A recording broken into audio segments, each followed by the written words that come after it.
Good morning. Welcome to the Board of Supervisors for February 24th, 2015. Brian, could you please call the roll? Supervisor Foy? Here. Supervisor Bennett? Here. Supervisor Zaragoza? Supervisor Long? And Supervisor Parks? Here. And I know Supervisor Long, I believe, is in D.C., and Supervisor Zaragoza is with our CEO, Mike Powers, at the train derailment in Oxnard, and we'll get a report back from them when they come. At this point, we'll go ahead with the beginning parts of our agenda, including minutes, agenda review, our moment of inspiration, and public comments, and then we'll take a break for our 9:40 until 9:45. I guess we could also do the consent items too, except for the one that requires a 4/5 vote. So let's go ahead at this point and do the Pledge of Allegiance. And Mr. Carroll, will you lead us? Yes. Pledge allegiance to the flag of the United States of America and to the republic for which it stands, one nation, under God, indivisible, with liberty and justice for all. Thank you. Do we have a motion for the minutes of February 10th? So moved. We have a motion from Supervisor Bennett, second from Supervisor Foy. And if we vote, it is unanimous. Thank you. The next item on the agenda is agenda review. And Mr. Carroll, you have some changes? We got a few items. We do have a few items, Chair Parks. First item is item number 21. The Public Works Agency declare 1 paving project and 4 road improvement projects as category exempt from SECRA. We've received a revised board letter. It's been submitted and posted on the web. Item number 30, the Public Works Agency adoption of a resolution establishing Thousand Oaks Boulevard drainage channel policy. We request that that item be continued to a future date. Item number 31, Public Works Agency, public hearing regarding approval of the Ojai Valley Fire Station number 20 project. A PowerPoint presentation has been submitted. Exhibit 5, which is public comments, and additional Exhibit 6, which are additional public comments, have been submitted and posted on the web. The Healthcare Agency, the agreement for children and mental health services with Casa Pacifica for children and family services. That's, item number 32. A revised board letter has been submitted. In addition, agenda page 7 was also changed to remove a period of time reflected for an extension from July 1, 2015 through June 30th, 2016. And the authorization for the Behavioral Health Director to extend the term of the contract has also been removed. And finally, to that letter, we've made amendments modifying the mental health provisional unit rates specified under specific conditions. So a fair number of changes to that, but that board letter's been revised and provided and posted on the web. And finally, County Executive Office, item number 36, public hearing regarding the adoption of the 2015 through 18 MOA with Specialized Peace Officers of Ventura, California. A revised Exhibit 1 and comment letter from Haywood Merricks of the Civil Service Commission have been submitted. And that's it. Okay, so we have changes. Does the board have any changes they wish to make, or in an item? I'm going to go ahead and make a motion then to approve the agenda as revised. So moved. Motion and a second, and that is also approved unanimously.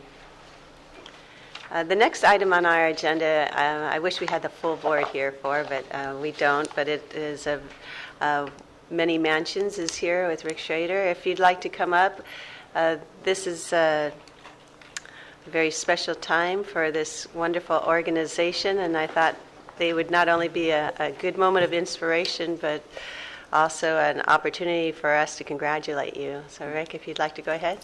Well, thank you very much, Supervisor Parks, members of the Board of Supervisors, Mr. Carroll, county staff. I am Rick Schrader. I'm president of Many Mansions, and with me today is Denise Rivera, who is a student at Cal State Channel Islands and also a Many Mansions resident. As most of you know, Many Mansions is a nonprofit affordable housing and service provider. We develop and manage affordable housing throughout the county of Ventura. And indeed, we're the largest supportive housing affordable housing provider, supportive housing being housing for those persons who are homeless, many of whom also have a mental or behavioral disability. But we do not just provide housing, we also provide life-enriching services for our residents. That ranges from our homework tutoring club and our summer camp for our resident youth, but also our case management program for those residents who, in fact, were formerly homeless.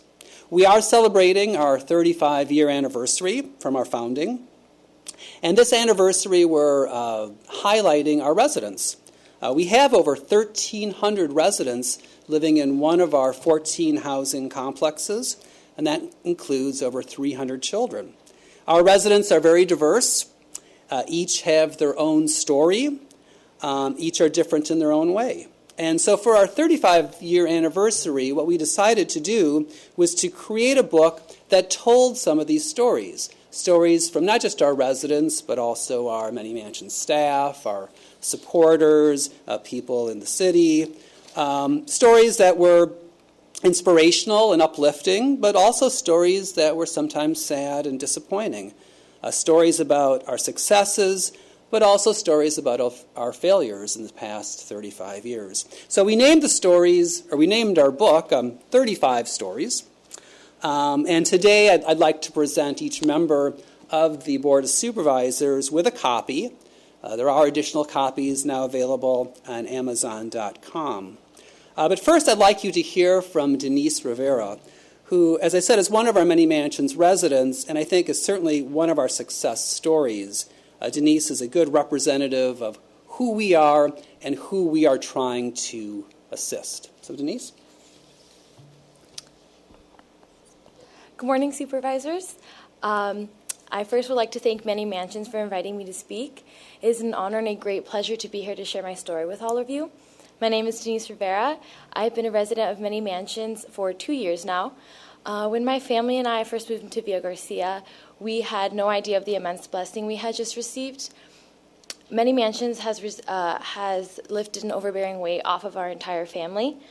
It has helped us tremendously in every way imaginable. Not only does Many Mansions offer affordable housing, but it also provides a homework club that my younger brother attends. And it's a place where he can go to be encouraged and motivated.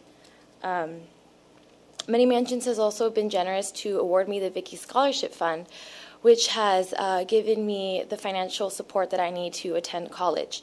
And I was overcome with joy to be awarded this award and to be recognized for my hard work, because the journey to obtaining a higher education has not been an easy one.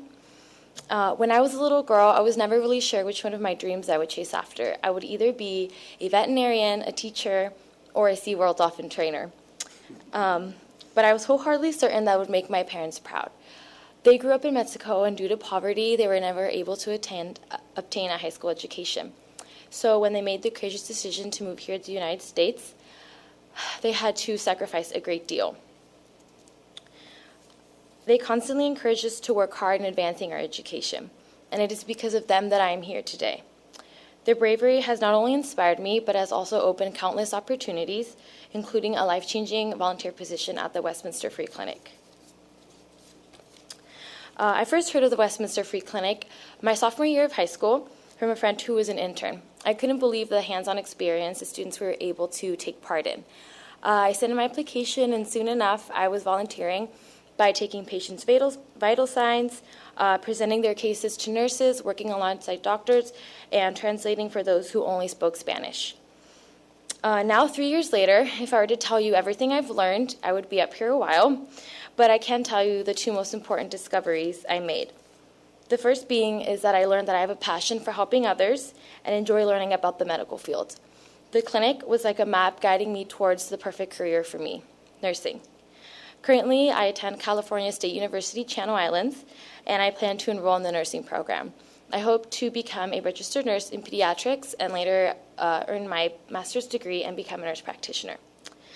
The second thing I discovered was that the best gift a nurse can give a patient is a piece of their heart.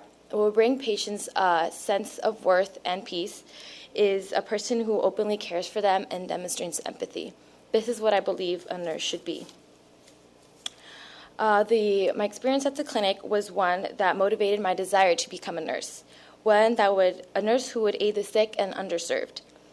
Being a high school intern at the free clinic became more than volunteering. It started to define who I was. But I never would have had any of these successes if it were not for Many Mansions, giving me and my family an opportunity to continue our lives here in Thousand Oaks. Helen Keller wisely once said, "Life is either a daring adventure or it is nothing, and I hope to live my life as such." Thank you. Thank you, Denise. I guess in closing, we'd just like to thank the county and its Board of Supervisors for all of its support of Many Mansions and its programs and its housing over the past 35 years. We could not have done it without you, and we look forward to working with you in the future to address one of the county's greatest needs, the need for more affordable housing for our county residents most in need. So thank you, and I will leave you with our 35 Stories book, and you could read many other stories similar to Denise and her family and those that we've been trying to assist over these years. So thank you very much. Well, thank you. And I have a resolution we have for you on your 35th anniversary. But Denise, I just want to say thank you so much for coming. And you are definitely an inspiration, and for others that are following too. How wonderful. I'm delighted to see that you were able to help get funding for your education. I didn't know Many Mansions did that. We have a scholarship fund, yes. Excellent. Because it is such a difficult thing, to be able to pay for education. It's so ridiculously expensive these days, isn't it? And I'm just so delighted, and to be pairing with the Westminster Free Clinic. How excellent is that? I just so pleased, and we look forward to having you in our workforce. Essentially, we need people, bilingual folks in nursing. That is just a perfect place to go, and it looks like a perfect match for you. So just thank you for coming, and thank you for sharing, Rick. This resolution is. I'll skip the whereases, but it does definitely highlight your diligent work to break the cycle of poverty and remove the barriers that prevent many members of our community from having basic needs met. So just thank you for that, and keeping a roof over their heads and helping them with education and ensuring people with limited incomes can get back on the path to self-sufficiency. And we know you partner with many, and Westminster Free Clinic, the Area Housing Authority, and others in providing help and most importantly, a roof over the head. And you talk about the hundreds of children that are being served, and if not for you, they'd be on the streets. So we just really thank you for the great work that you do. You've been in our community for a long time doing wonderful things, and I'm so proud to have you in our community, not just in the Conejo Valley. I know you have also helped us here in Ventura and Simi Valley and other places. So just thank you so much. It's indeed a pleasure to have you and to partner with you too. So congratulations, and I'll come down and bring this for you. And Thank you. If any of the board members want to speak. Denise, I just want to let you know, unlike me, you're a very confident speaker, and that's going to serve you well. Thank you. I do got to say, this is wonderful where the rest of the people step up to give a helping hand, and now you're out giving helping hand, and you're going to be such a productive person in this society. Your parents are probably very, very proud. Thank you. Thank Congratulations. you so much. Thank you.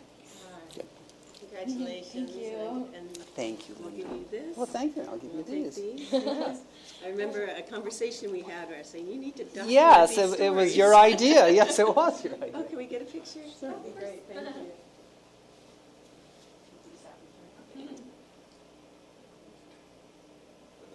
All right. Thank you so much. Thank you. Congratulations.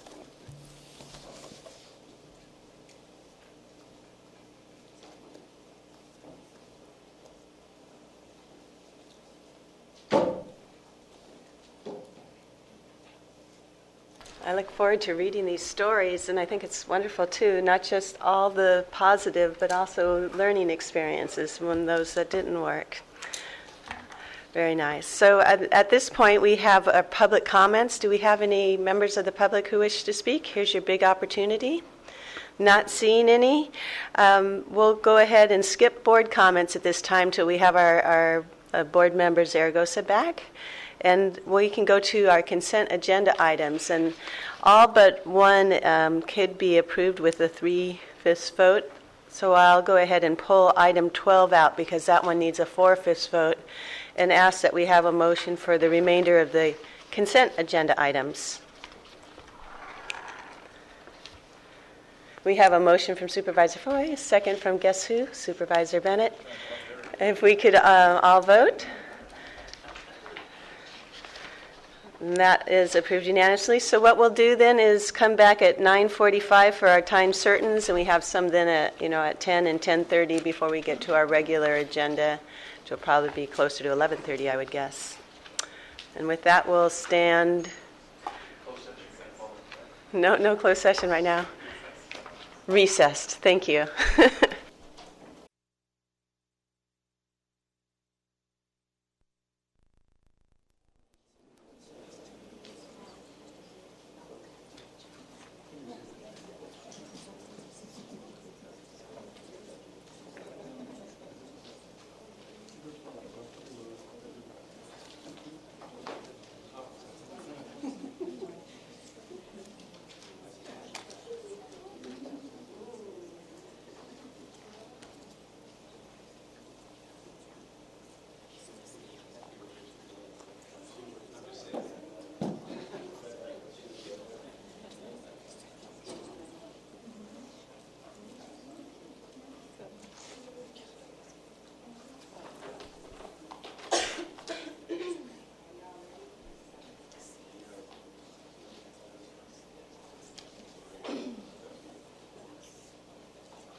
Good morning. We are back from our recess of the Board of Supervisors meeting for February 24th, 2015.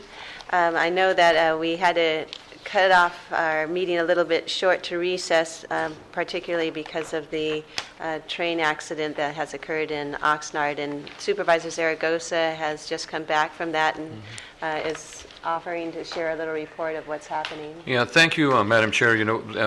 We had a derailment in Oxnard at 6:45 this morning over in Rice and 5th Street, and we had about 51 total injured, and 28 of those individuals were transported to Ventura County Medical Center, VCMC, in St. John's. We had the most critical were 9 individuals. 3 were really critical and 6 minor that were taken to VCMC. We have I just want to share that I want to thank Mark Lawrenson, our fire chief, and Michael Powers, our CEO.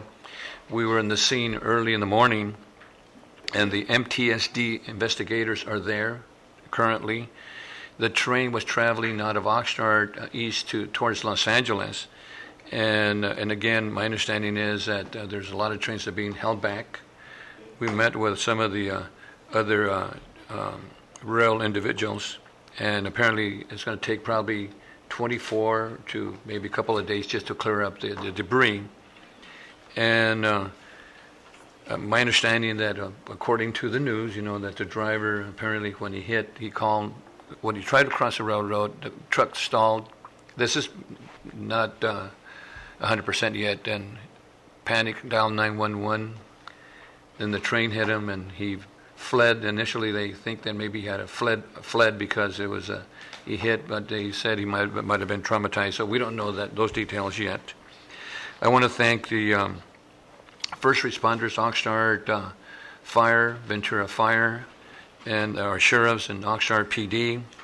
They were the first responders. That mutual aid between the county and between the city is just excellent. We just excellent responsibilities between the county and the city. And I just want to share right now with all of us, we talked about they're proposing to, and this is not part of the accident, but they were proposing to have trains pass, mile-long trains with oil tankers come through Oxnard and Ventura County, and thank God it was not one of those trains, so. But anyway, there was quite a few, every single TV station was there, and CNN and so forth, so it was just, we're just very, very lucky that we didn't have any major fatalities. But I just again want to thank our first responders for an excellent work, and I just wanted to report that at this time. And they had 5 derailed, 4 overturned. And there were, yes, and some of the train overturned, and there was some people that some of the cars were overturned right on Fifth and Ventura. Just, I've seen it on TV many times, but when you see it in person, when you're there, it's just a totally different story. To see those overturned cars, it's just catastrophic. But we, thank God, that we didn't have major fatalities there. So I just wanted to report that at this time. Thank you. And I want to thank again Mike Powers for being there with me, and again our fire chief, Mark Lorenzen, for. Thank you. We'll be hearing more about that as it goes on. We also had a member of the public on public comments come and didn't have an opportunity to make his public comments, and then after that we'll go to our 9:45 time certain. And Brian, I don't have the card. Is it Bruce Boyer? Mr. Boyer, if you'd like to come up. Thank you. Thank you for taking the time to hear me. I've given the clerk a short letter for what I wanted to address you with. This letter has been mailed to all of you months ago. This letter has been hand-delivered to every one of your offices in December. I've been to Peter Foy's office. I've spoken with your aides the day after this incident that occurred on October 15th, 2014.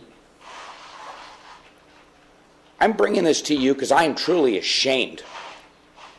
What we're talking about is when I attended a public forum, my right as a citizen of this county to speak. And in doing so, I was dragged out of that forum by officers and deputies of the Ventura County Sheriff's Department. Yes, now we've had contacts, they and I, in the past. I'm a civil rights activist. Exactly. So they recognize me, and that's fine. I've always been respectful to them, even when they violated my rights. To be dragged out of a public meeting, what would you be thinking if 2 sheriff's deputies came up and dragged one of you supervisors out of your chairs right now while the meeting's going on? Dragged out an audience member. Dragged out of a meeting, thrown up into the windows. Fortunately, I was not injured. Now, I got on the line with the watch commander, the #1 sheriff's officer in charge of Ventura County. What was his reaction? Well, I'm going to defer to the officer on the scene. I made it very clear to him over the span of 2 hours, I was not allowed into a public meeting. Now, was I arrested? No. Charged with a crime? No, because I didn't break the law. I have a right to come in to a public meeting like every one of these people do and sit there and participate in public forums without being dragged out by the sheriff's department. Oh, they ostensibly, somebody said they were afraid. I said, fabulous. Why don't all 6 of you sit next to me if you have any concerns? Oh, no, we can't do that. What am I, Bruce Lee? Outrageous. But if I'm so dangerous, why wasn't I charged with a crime? Because they didn't want my viewpoint. What was my viewpoint? They don't know. I never said anything. Was I wearing some outrageous shirt? No, but if I was, do I have a right to do so? What, maybe they don't like somebody with a cowboy hat sitting in the public meetings? Well, these are our public forums. These belong to us. Now, I've been to the DA's office. I have again sent the notices. I've done the public requests. Nothing has happened. I have heard nothing. Does a citizen have to go to the federal attorney's office? Does he have to get an attorney and sue the county in order for something to be done? I should hope not. You've all been given notices. You've done it. I've done it again. I'm here to bring it to your attention. Sheriff Dean has completely stonewalled this. I get no response from the sheriff's department. I got a call the next day. Oh, we're going to investigate it. Well, today is February 24th. This happened October 15th. Nothing. So, I will be back at the next public meeting. And I'd like to see that this will be an agenda item.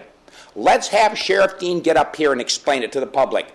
Do all of these people have a right to know that they can attend a public meeting without being dragged outside and thrown into the windows? Oh, after the meeting's over, I'm allowed to go in, though. Yeah. Where is the explanation? None. If I was a criminal, why was I not arrested? So I will be back for the next public meeting, and let's see if it's on an agenda item. Let's see if Sheriff Dean is willing to explain it. Or all the taxpayers of the county going to have to suffer the same way I did, and are they going to have to pay the bills for the lawsuits? Who is going to be held responsible? Because I'm not going to live in this county as a slave, and that's exactly what happened to me. And this is not my first encounter with the Ventura Sheriff's Department. They're supposed to be accountable to us. Well, you control their budgets, make them accountable to you. If they're not going to respect the rights of the citizens, then take away their money. Do we need a federal consent decree so that somebody other than Sheriff Dean can operate a sheriff's department? Their purpose is to defend our rights, not to abuse us. So for 2 hours, I'm kept outside. Not one deputy had the ability in his head to think, to go, wait a minute, maybe I'm doing something wrong. That's the really scary part. Every one of them blindly followed orders. Thank you for your time. Good day. I'm sorry, Mr. Boyer, for your problem, and usually the supervisor whose district you live in would follow up. Are you, which district, do you know where you live? I went to Mr. Foy's office the very next day and spoke with one of his aides. Okay. You live in Chatsworth Lake? Chatsworth Lake Manor. Okay. Okay. Well, thank you, and I'm this glad happened that at Oak Park? No, that actually happened in the Caneo Recreation and Parks District, so that'd be your district, Supervisor Parks, I believe. And also, I'm glad that the sheriff has indicated that he's following up with an investigation. Thank you for your comments. Let me be clear. No, nothing's happened. They've stonewalled. I understand. Thank you. Supervisor Foy, I'll speak with one of your aides. Thank you. With that, on to a lighter discussion. We have the pleasure this morning of beginning an exciting campaign, the commencements of the Healthcare Foundation's We Give Employee Giving Program. And Amy Towner, I believe, are you the one that will be speaking?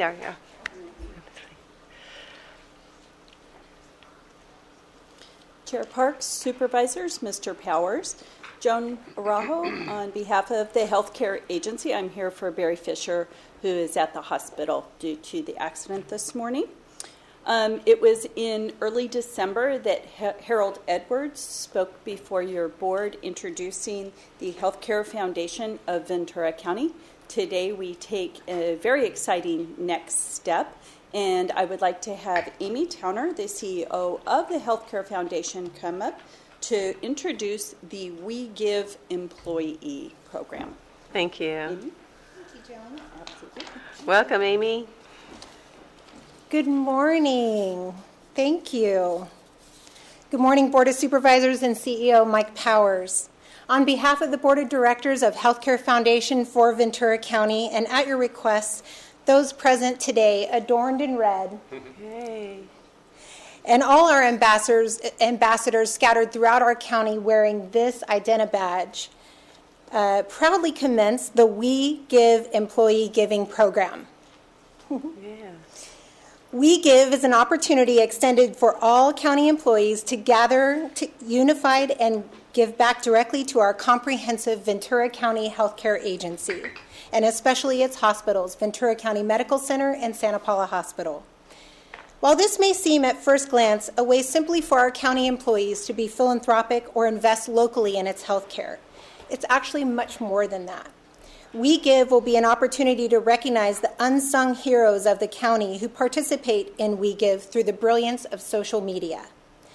Collectively, We Give potentially sends a bold message to outside counties and states how important top quality care is to our community and what a great place Ventura County is to live, work, and play. It also gives an opportunity for outside investors to join us by the visible passion and commitment we have to top quality medical care and access for all.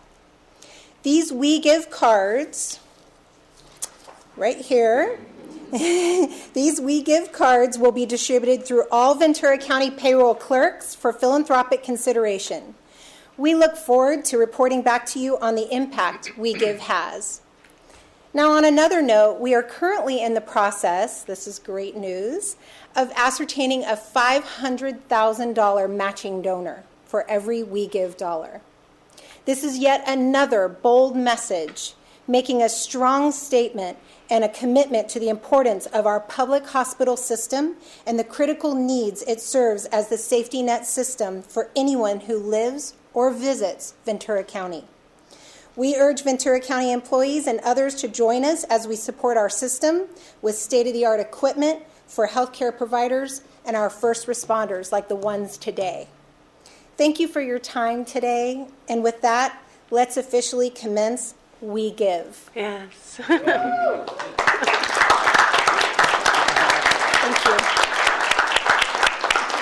And then note, all the men at the dais up here all got their red ties on. And it's great We to have a see red them. tie. Yes, Thank you on so point. much for supporting us. We really appreciate it. Thanks so much. Absolutely. And now we can do more than just wear red, can't we? Thank you. Thank you for your efforts. Mr. Powers? Thank you, Chair Park. Just to thank the whole group here, all the leaders who are here with Amy, who's a force of nature, as we all know. And just to thank you all for your leadership and support. Thank you to the county employees. For years, they've been generously giving to this program, to their local safety net system. It really does make a difference, both in terms of the resources, the equipment you mentioned for our top quality staff who are so committed, but also is very inspiring to the staff. The support they feel from all of you really makes a huge difference, so you inspire them. So thank you very much. Thank you so much. Such a great cause, and thank you so much for stepping up on this.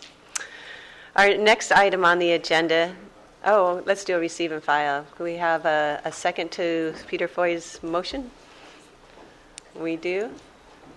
Supervisor Bennett, second. If we could all please vote.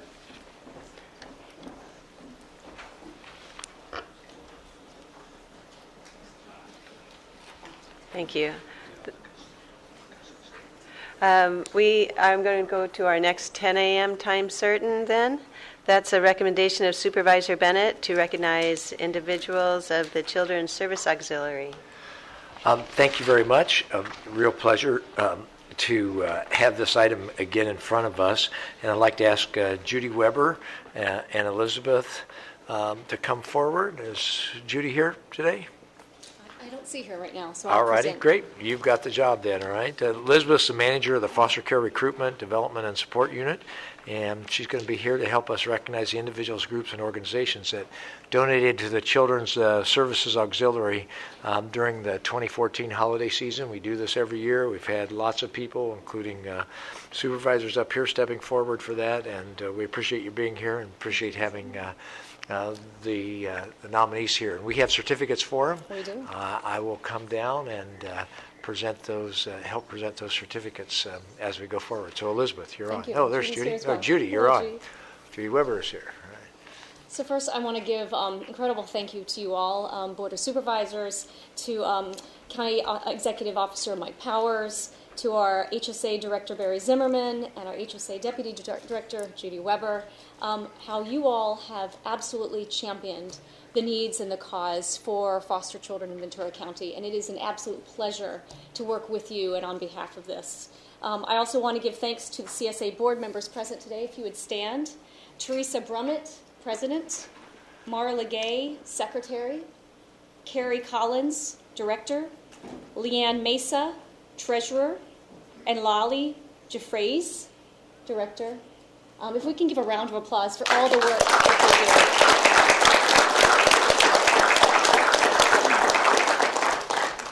do. The Children's Services Auxiliary is a tireless, volunteer-run local nonprofit that's been serving Ventura County since 1983.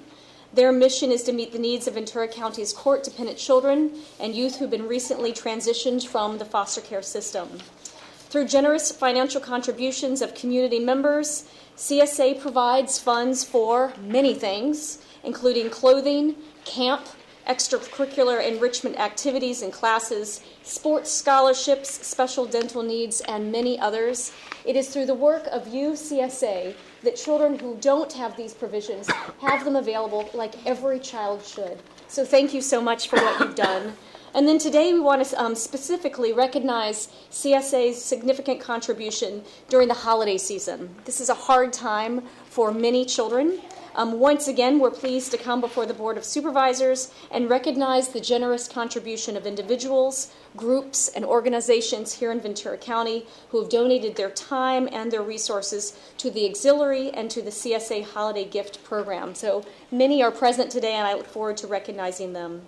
So the CSA received monetary donations from a multitude of private and public entities that held fundraising events and collected gifts for children throughout the season.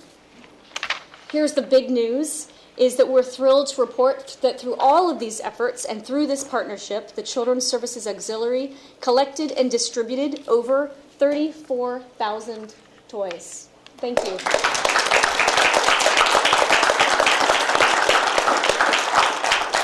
That's a lot of toys. That's like more than Santa Claus. Isn't that incredible? I also just wanted to take a moment to pause and say that there are two individuals in this room, Victoria Camacho and Elisa Carreno, if you could stand up. There you go. Thank you.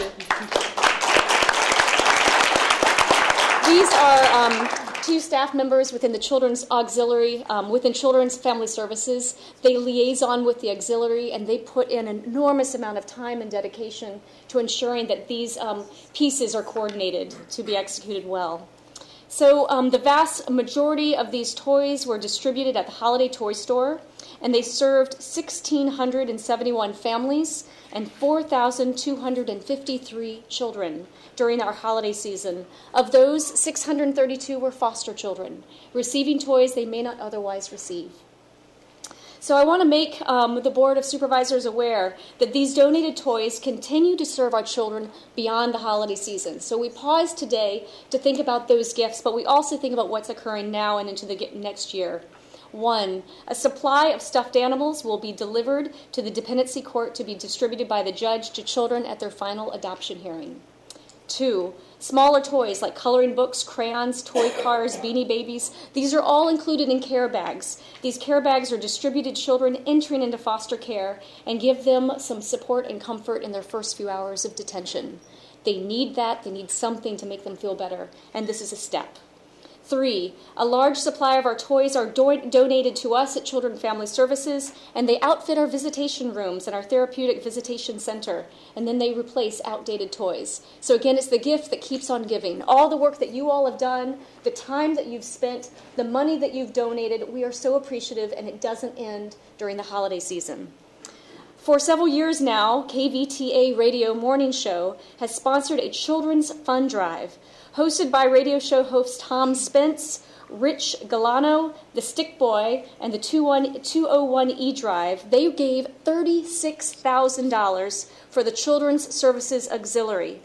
These funds will allow the CSA to continue to provide support for children around the year. So thank you for your participation in that. And I see Rich back there. Why don't you stand Rich, up there for us, Rich, and let's get he is. Can we have everybody applause? from KVTA, $34,000.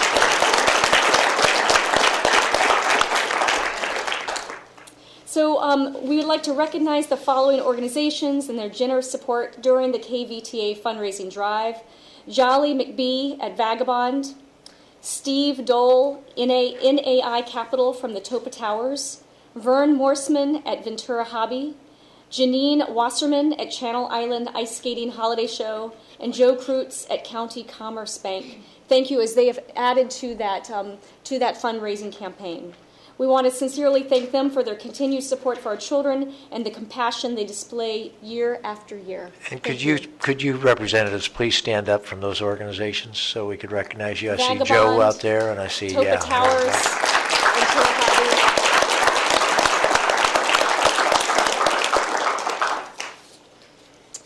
So we are tremendously grateful for all of these caring individuals and their organizations who represented here today, and they exemplify the giving spirit of Ventura County for which we are known. And they make it possible for all of us to provide a brighter tomorrow for our most vulnerable children. I think the way that we can identify civilization now is how a community cares for its most vulnerable children. And thank you for being part of that caring. And I just want to take this moment to recognize Elizabeth Fazia and her entire team, because she brings tremendous energy to this effort, puts together awesome partnerships that help us to achieve these goals. So I just want to recognize Elizabeth and the work that she does as well. Thank you. So Supervisor Bennett, if you would join me and Deputy Director Judy Weber to, at this time, acknowledge each of the honorees present today. When your name is called, please stand and come forward to receive your certificate. And remain standing for a whole group picture. Great. Yeah. In other words, stay forward and we'll organize you for a group picture. But before I come down, I just want to try to capture one moment, and that was at the very beginning of the distribution of the toys. I had the opportunity to go into the building that they acquired to have all of these toys there for the foster children. And if you want to really capture the holiday spirit, go to that place and see everything and go, hey, this community came together and put this toy treasure chest together for more than 4,000 children in Ventura County that literally would have nothing for themselves at Christmas time without that. You'll capture that spirit, and it'll happen again next year. And you know, this recognition always takes place sort of in February, well after the holiday season. It's hard to capture that spirit, but it was really a moving experience for me to be there. So thank you to all of you out there that made that happen. You're part of a community that really demonstrates some real caring for those 4,000 children in need and stuff. So, I also want to thank you. Thank you. You know, we give a lot of toys every single year to Send It to the Sea and people over in Oxnard and Island. But I just want to thank you because those thousands of toys mean a lot to the children. And I want to thank you so much. And I want to thank KVTA. And too bad Stick Boy's not here. But KVTA, raise your hand because I think you guys do a good job. And all the organizations that are here today. Thank you so much. Thank you, too. I mean, the children receive the gifts, but they also understand that behind it. A lot of them understand that behind that gift is just a very caring community. And thank you for that. And I want to just take a moment and say thank you to GoCare. The space we use for the toy store is donated every single year. And so GoCare generously donated that space to us, and it really is a remarkable space. So thank you. So Sharon LeMay, Vagabond Inn. Joseph Kreutz, County Commerce Bank.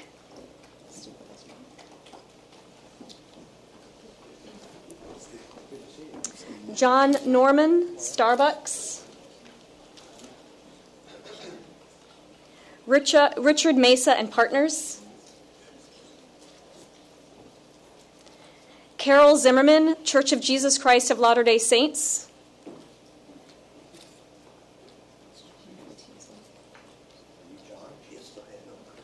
John C. Coles, Ventura County Fire Department.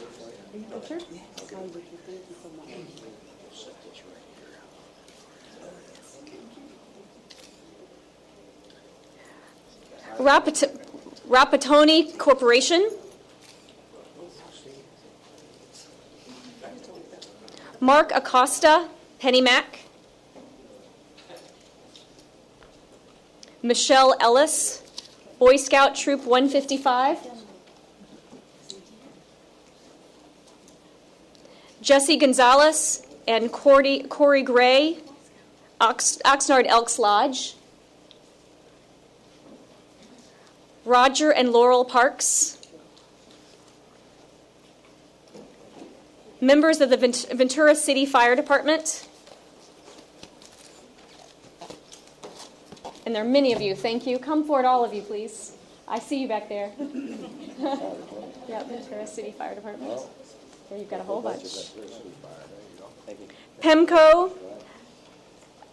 Asa Abloy. Asa Abloy. Thank you. Michael Powers, on behalf of the County Executive Office. Thank you. Barry Zimmerman, on behalf of the Human Service Agency Administration.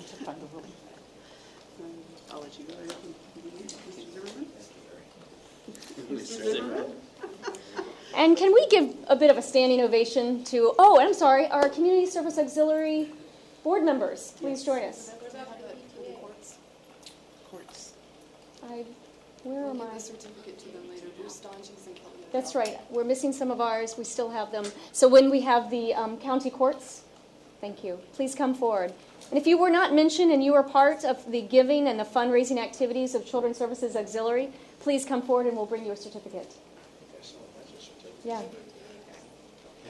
Oh, the KBTA. KBTA, please come forward. Avnet, are they here? Yes. Great. Come forward, please.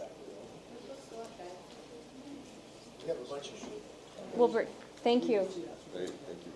How about letting them do this? That way we'll know they're here. Yeah. Stand up and say your name and we'll find the certificate. Absolutely. And come on down. KBTA, come on down, Vince. I mean, Everyone that doesn't have a certificate, you can please mention, right? we got it. But give us your name. What's your name? Paul Jordan with Fleet One. Ah, Fleet One. Thank you, Paul. Thank you very much. Paul Jordan with So Fleet glad One. you're here. Can you find that?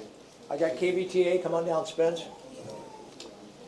Marianne Fouché with Altrusa International. Mariana Fouché. All right. Altrusa International. Thank you very much. Thank you, Mariana. And your name, please? Teresa Brummett, President of the Children's Service Auxiliary. Good. How you doing? I'm doing great. Vern what? Morseman, Ventura Hobbies. Ventura Hobbies. Ben Morrison, There you go. Ventura Thank you. Hobbies. Good. Oh, there's the And here's the court certificate. Is there somebody here? Right here. Yep. Thank you. Thank you. So if we can just give a resounding else? applause. Don't be shy. Are you here for this program?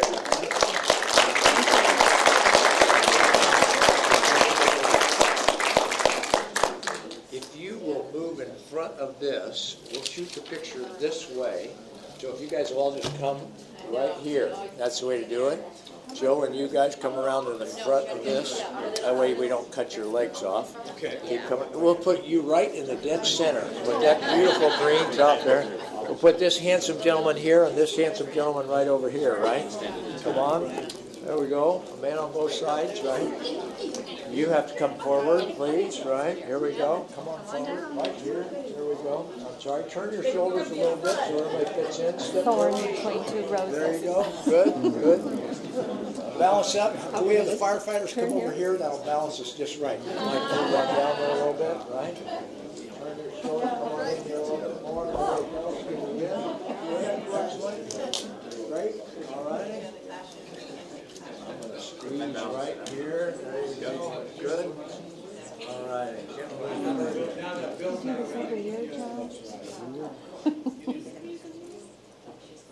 Photo bomb.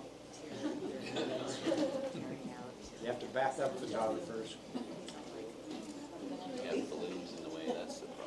If I would have dressed as nicely as Joe, I'd be in front. You got to get a toupee like him though first. There's no toupee up there. It's pretty evident. We've got a very high interest loan available for you. Thank you very much. Well, he's not getting a blue Thank you pig. very much. Thank you very much. When's the election? No, we just yelled. Oh, perfect. Great job. Thanks a lot, Joe. Really appreciate it. It's very nice, and we had a good group. Yeah, I did, right. Yeah, I did, right. With who? Thank you, everybody. It's great to see the Boy Scouts getting involved, too. Get all those troops going. Thank you.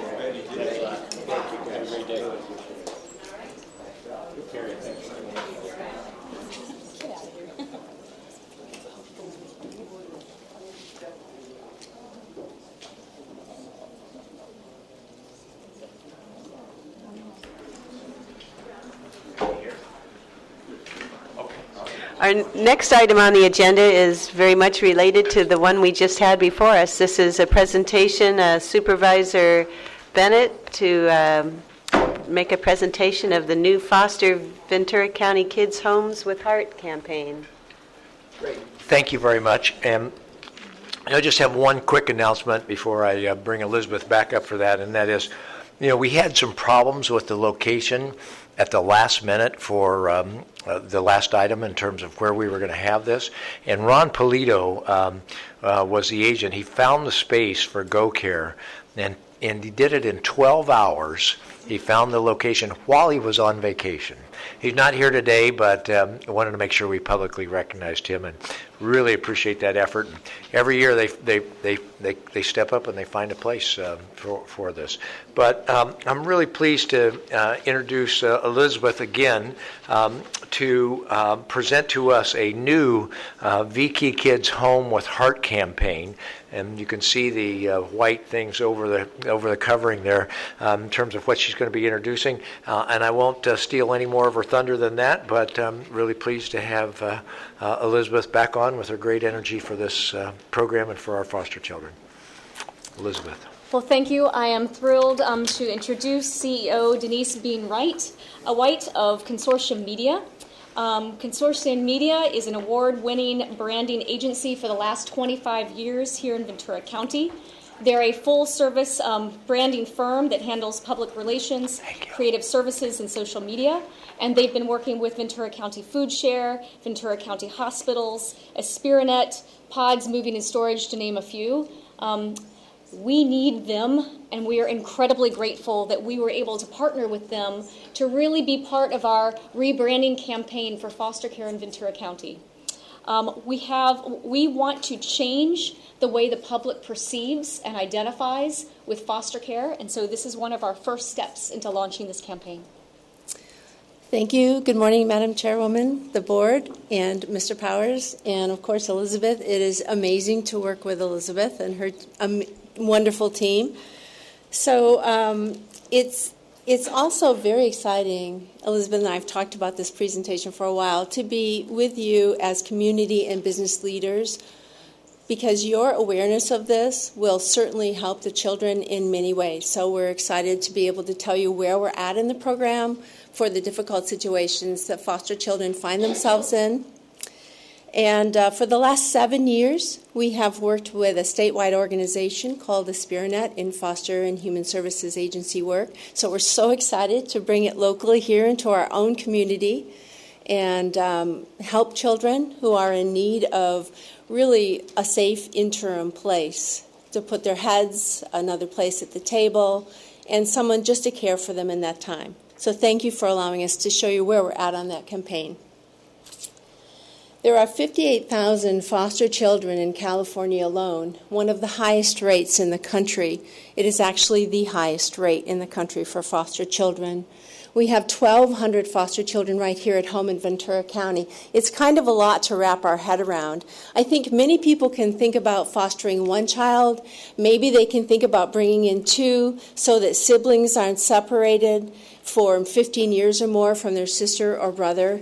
But 58,000, it's too many to wrap your head around. So we wanted to bring it very, very local. I thought I'd help us wrap it. Yes. Actually, I thought I would help us wrap our heads around it because I think that's helpful. We have a lot of data, and oftentimes when you hear data, you get a little glazed and you're not sure what to do. So we have 1,200 children in foster care in Ventura County. We have approximately 500 active foster and relative caregivers in Ventura County. So 1,200 children, around 500 active relative and fostering families.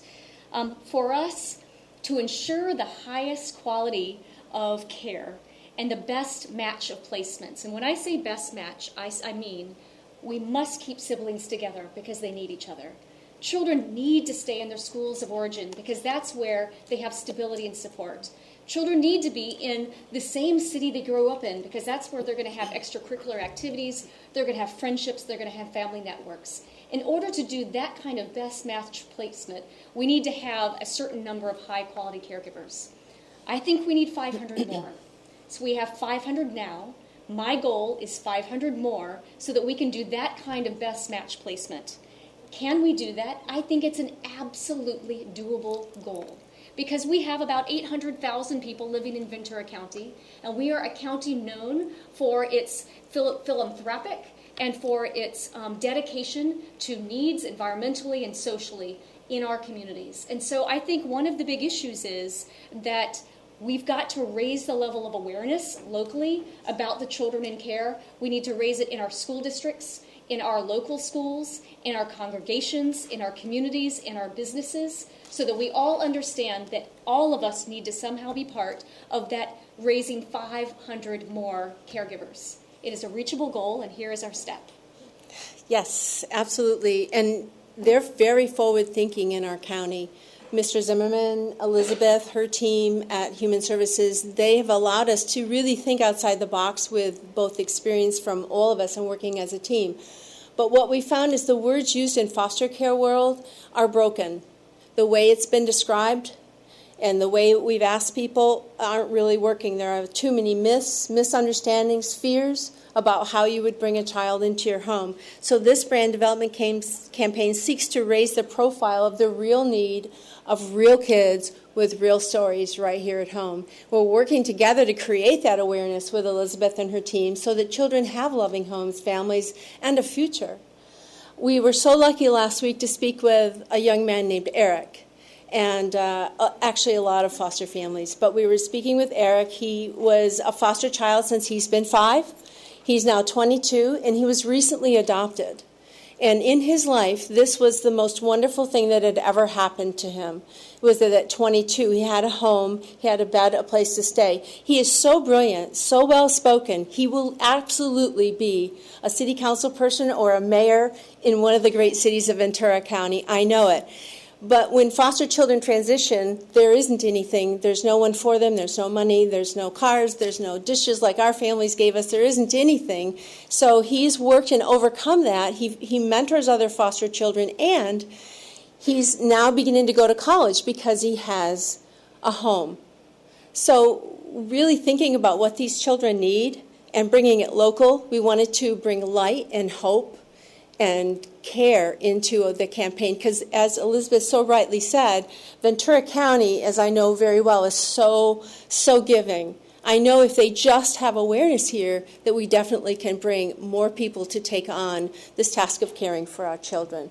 So this is the new logo. We wanted to work together and get something that really was easy to say, and is called Foster VC Kids, because that's what we're talking about. We're not talking about 58,000 kids or even 1,200. We're talking about these kids right here in Ventura County. We kind of moved the word foster back a little. It has some negative connotations. We have a very happy family there. And, of course, the coloration of the logo matches the county's website and other materials you have to ensure that the brand tied in with Ventura's Children and Family Services. This is our new website. As you can see by the pictures that we're starting to use, a lot of times they use very sad pictures of children. In branding, we use what are called aesthetic codes, which are images that don't need words to communicate. So throughout this website, which has been live for about a month and a half, you're going to find a lot of the aesthetic codes and a lot of resources. One thing Elizabeth and her team wanted was that the website was clearly able to support the children and the families with a lot of the resources available to them. Many times the resources are scattered through a lot of different areas, so here they're all together.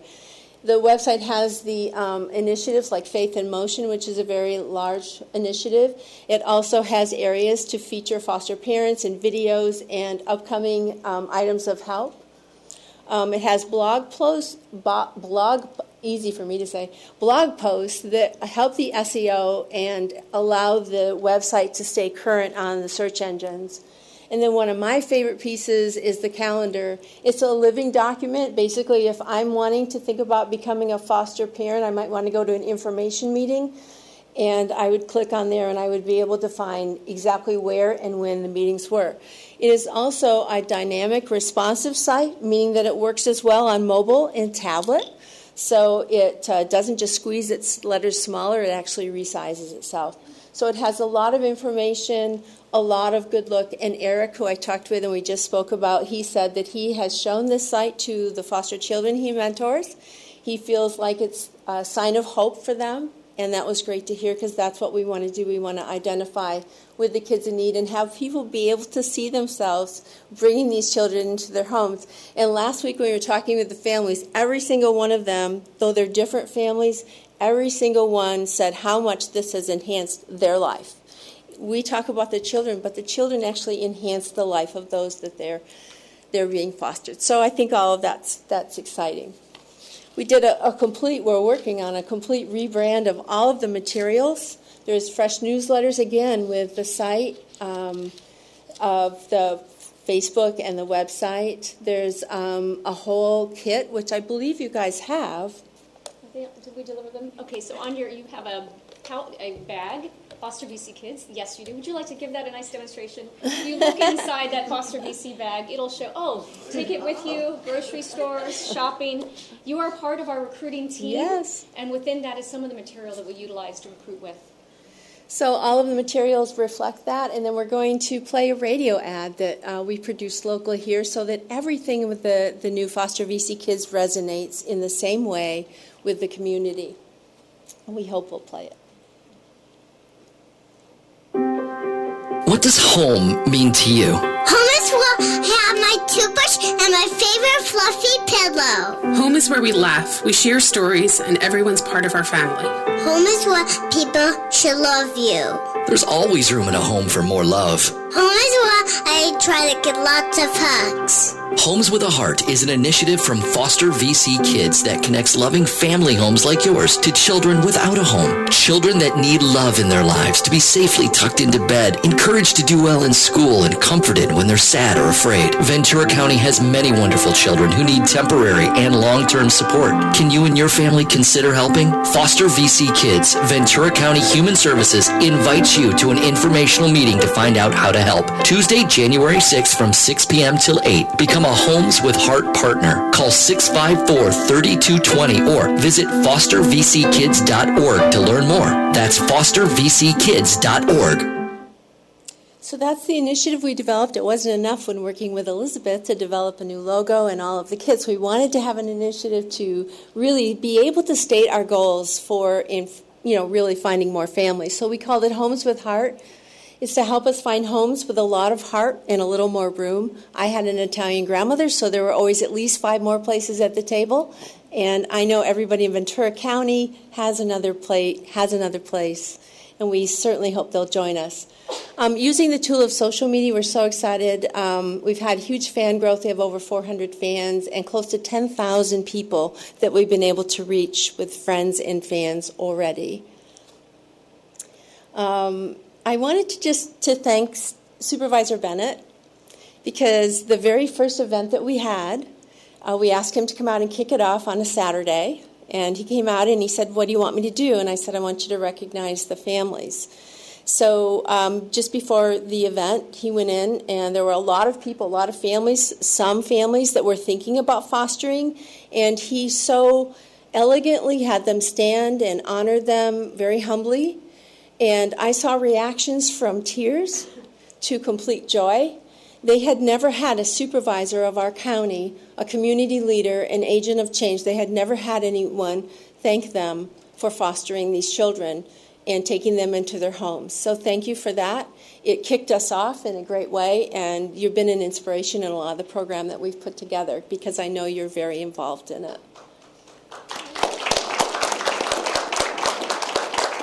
So we have postcards. They're easy to put in purses. They're easy to put in briefcases. They're easy to put in hallways where influential people walk, that they can pick them up. So we have a lot of materials also. And the ads match all of the campaign. And Faith in Motion is a huge initiative that Elizabeth and her amazing team have. They have their own materials, and they are stepping up, luckily, quite a few to help with the children. And they're just amazing people, and you'll hear more of their stories, and we have more of their stories going locally to the press. We've had a great deal of press outreach. We're so lucky in our community that the press that we have, the Ventura County Star, KEYT, KVTA, a lot of our wonderful people locally are covering the story and are going to be covering it a lot more. So we're very excited for that. And then I think we're winning hearts. I think with Elizabeth's team's help, all of our team, with everyone here today, that we're starting to garner some early awareness. Foster VC Kids seems to be rememberable. The website has 1,000 people visited. It's now technically just being hooked to your website at the county, so 1,000 people have talked about it or heard about it and seen it in a little over a month. The press stories are valued at around $100,000. In our first information session in January, 26 folks were in attendance. That's triple the normal number. So we know that those sessions will be up and down, but we're very excited that we've been able to work together to help bring that number up. It still needs to grow, obviously. And then theater ads will roll out in the spring. The local theaters, 4 of the largest ones, are doing a lot to help us do that. So we thank the business community. And thank you all for letting me speak to you about this today. We wanted to keep you informed, and for sure, Elizabeth will probably talk to you after I finish this slide. But Elizabeth and I are both of a like mind in that we research foster work a lot. There are many best practices across the United States, many states that are very successful at this, and I want our county to initiate a best practice here that can be studied. We can conquer this, as Elizabeth said, but Casey, which is a national research firm, said that successful recruitment is not something that can occur in a bubble. Elizabeth's team alone cannot do this, the Human Services Agency team alone, my team alone. The most successful efforts are those where community and business leaders like yourself, the agencies, businesses, stakeholders come together and take ownership for meeting the needs of these children through mentoring, spreading the message, recruitment, so many things. So thank you for allowing us to talk. Obviously, we feel very strongly about the campaign. It's wonderful to work with Elizabeth, and she has just one more little piece of information to give you. So thank you. You like the button? Well, actually, in terms of the foster parents at the conference that may have said, we've not had a supervisor come before us before, I think that a lot of the work you're doing, some of it's visible and a lot of it's behind the scenes.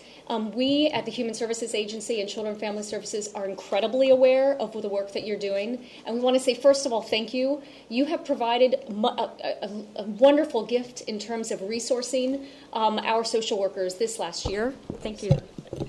And helping us to reduce their caseloads. When social workers have smaller caseloads, they can actually provide far superior support to our foster caregivers and to children. And so first, I just want to say thank you to you all for being behind that and championing the resources that you've been giving to us so that we can serve children in need. Thank you. So can we just take a moment? So in terms of what we can continue to do, one is that we have the need to continue championing that support. You've been championing this for years, and we look forward to years to come. It takes years to re-message a campaign about foster care, recruitment, and development support. It's something that we build over time. It builds momentum, and then it reaches a cusp. And we're building towards that. And so I appreciate your continued support of recruitment and retention as we grow and as we work more in the community. One of the things that we're doing is our Faith in Motion campaign. Right now, Tammy Barnett we have one person in my team who is singularly recruitment. So we're a team of one doing recruitment work, and she's done incredible work, especially now developing our Faith in Motion campaign. We have about 15 significant congregations that have already decided to join Faith in Motion, and what that means is they are making a commitment that each of these congregations and faith communities will have a dedicated foster ministry as part of their work. And that foster ministry means that they themselves will internally recruit. They themselves will build and create resource and support opportunities for caregivers and the children placed with them. And so again, we can't do this just as a human service agency or as a county initiative. We need to do this as all of our citizens and residents in Ventura County take it upon themselves to be part of this. So for you, as Board of Supervisors, I would say continue to be our champions, continue to highlight the resource needs that we have. Two is you're all incredibly connected with the business community. We've launched iFoster. iFoster is it's a network of local businesses that give discounts and free resources and support to foster and relative caregivers here in the county. We want to grow that network of businesses that can give discounts to our foster and relative caregivers. And so you may have contacts with a local business that would be a perfect partner. Please let us know because we'd like to contact them.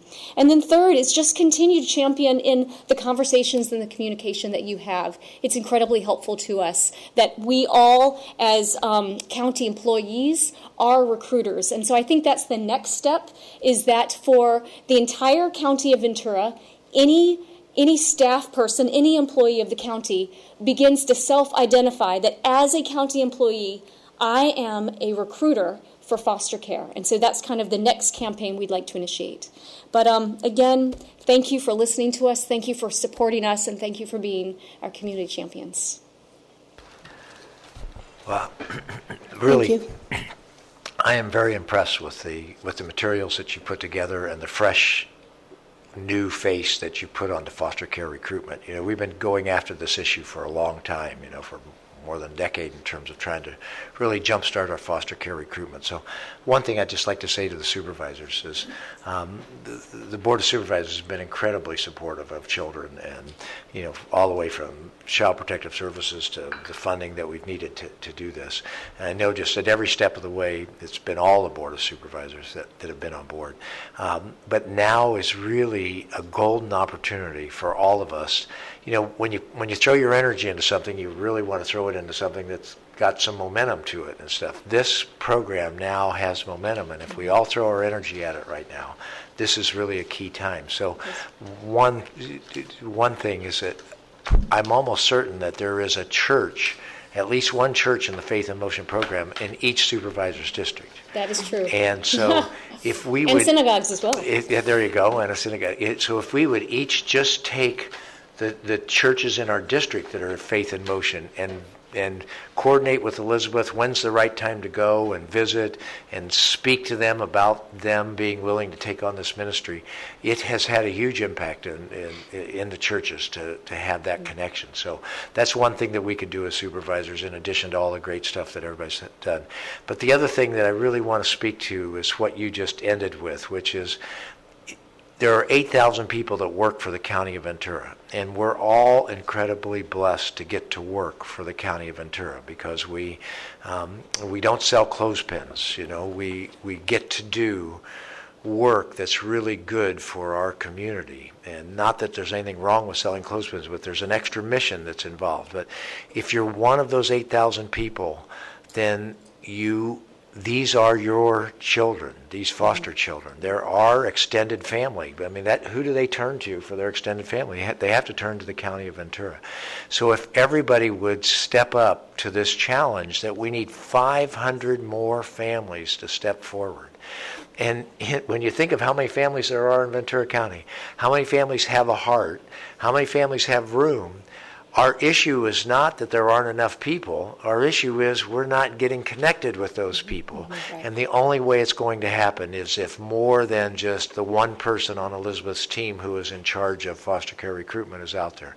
But if all of us bring it up, keep those cards around, hand it, talk it up, it's just amazing how infectious it is once you get it started.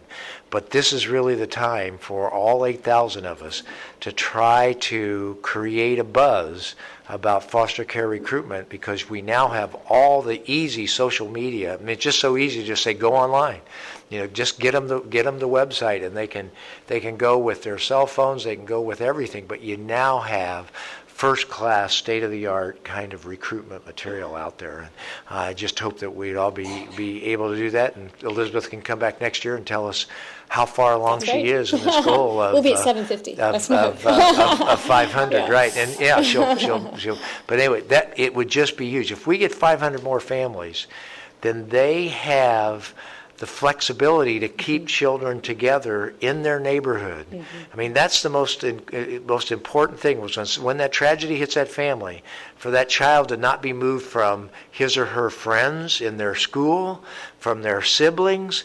I mean, it's a double tragedy when they lose their parents and then they lose all of the other support network. But if we have 500 families, there's a great chance that they're going to be able to stay right there in their neighborhood, still go to their local school, still be with their brothers and sisters, and that's what that's the ultimate goal for us in terms of foster care. So, thank you everybody for the time, and thank you very much for your professionalism in terms of developing these materials and bringing this forward.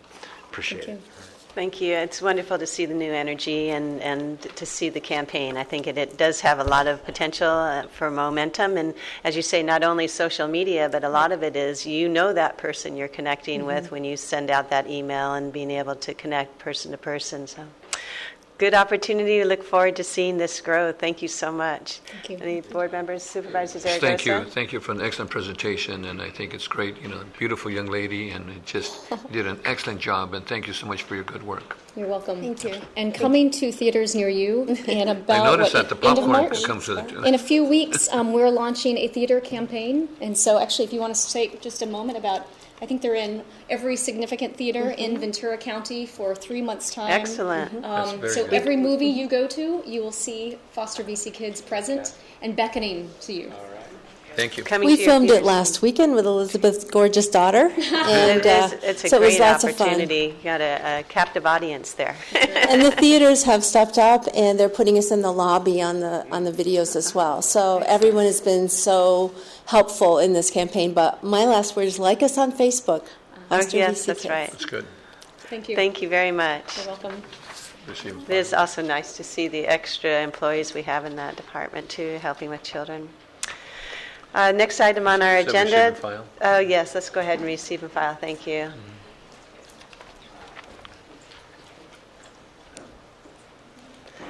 Next item on our agenda is agenda item 28, and this is also a receive and file, and this is for the Ventura County Juvenile Justice and Delinquency Prevention Commission Annual Report Letter. A 5-minute item. We'll see. That'll be a nice segue. Okay. Good morning, morning. Madam Chair, members of the board, and Mr. Powers. My name is Gina Johnson, and I'm a Chief Deputy with the Probation Agency. My primary responsibility is our juvenile facilities as well as our electronic monitoring program.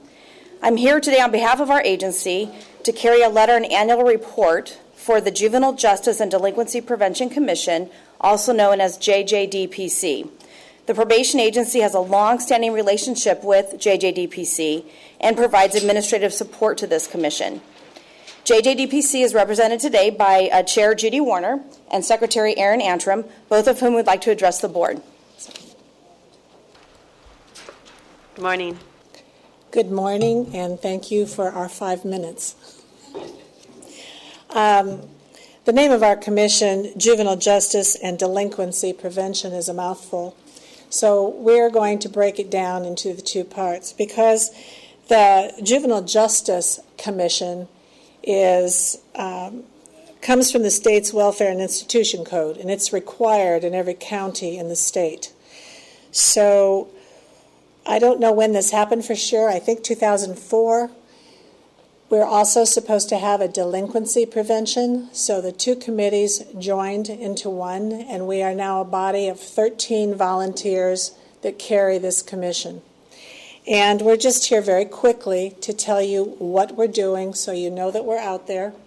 And in case you run across anyone, the commission members are from all walks of life. We all have a passion for children, so what we're talking about today fits in with what you've been doing all morning. And we also try to cover all areas of the county. And right now we could use membership from the Santa Paula Fillmore area. If anybody out there knows of someone who has a love and passion and wants to be on this commission, we meet once a month. We have no fewer than 7 members and no more than 15, and currently 2 of our members are youth members. They're seniors in their second year being on the commission, and they're seniors at Foothill Technology High School. We do not work for the probation department. We answer to the juvenile court judge, and one of the main things we do is the members divide and conquer. We go out to all of the police stations and the juvenile justice facility and do an inspection yearly. From this inspection, we then do a final report that goes to the juvenile court judge for approval, and then we submit that to the state. If we see or find anything in our visitations that we question, then we schedule a follow-up meeting to discuss it with that particular agency. The second thing we do is we host the annual award reception where we honor the people that are working above and beyond within the county to work with youth. And I know some of you have attended our award session. It'll be again this coming October, and we hope that you'll be there for us. The second part of what we do is the delinquency prevention, and I have an expert here today who's going to talk about that piece. She's the current CEO of the Oxnard Point Wainimi Boys and Girls Club. Good morning, Chair and Supervisors. Thank you so much for taking the time to listen to us this morning. The work that we're doing in this county is very important, not only for young people that are already involved with the juvenile justice system, but those who have those indicators and risk factors for potentially being involved with the juvenile justice system. We do a lot around delinquency prevention. Most of that is awareness for the commissioners on the types of activities that are happening in the county of Ventura related to delinquency prevention. Some of the highlights this year that we have conducted are some of our members attended the Agency 101 Resource Fair, and all of the commissioners reviewed that directory to know what's available for young people that could potentially be involved with the juvenile justice system. We also attended a presentation with behavioral health manager Lenny Kwok and Barbara Marquez O'Neill regarding restorative justice. Of course, all of the commissioners came to the Evening Reporting Center at our 7th Street Boys and Girls Club Teen Center to look at the great work that's happening out there in its second year. The commissioners attended a presentation by Ken Sherwood, who's the dean at Oxnard College, regarding a debate program that's now up and running inside of the juvenile justice facility, and received a presentation by Ken Klopman, who is the Oxnard Police Department Youth Safety Coordinator, regarding CalGRIP programs. So thank you very much. We are a strong commission, a small commission, but a mighty commission who's doing a lot of great work in the county. So thank you very much. I love hearing about the debate program and the program. I'll bet they really get into that, don't they? Right? And it ought to be very interesting. Thank you. Thank you. Madam Chair, I just want to thank you for the good work that you're doing at JJC.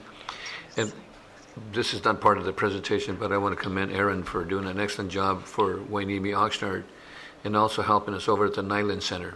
She's doing an excellent job. We have some 1,000 kids over at the Nyland Acres Center, and about 600 plus that are, maybe 0 to 16 years old, Erin, something like that. Mm-hmm. But doing an excellent job. And for the JJC, thank you so much, and also Johnson and Mark Varela are here for doing an excellent job, with their children. Thank you so much. Thank you. Thank you. Mm-hmm. Thank you very much. Yes. So moved. We have a motion to receive and file, and a second. And could we all please vote? And now, finally, that gets us to our 10:30 items. I'll be quick. Try to get us caught up. Try to get us caught up. This is item 29 regarding the County Parks Department fee schedule. Mr. Van Dyke. It's always hard to follow all these positive board items that come up. And just to let you know, I am a product or a graduate of the foster care system, LA foster care system to be exact. So you can take that either as a good or a negative. I don't know. If you're lowering everybody's fees, then what's the difference? Yeah. So they did a good job. Good morning, Madam Chair, board members, Mr. Powers. For the record, Ron Van Dyke, General Services. I'm here this morning to conduct a public hearing and adoption of the resolution for the Parks rent and fee schedule with an approved date of the rent and fee of 1 April 2015 for go to effect. With that, I'll open it up for any specific questions you may have on any of the changes that we had in the rent and fee.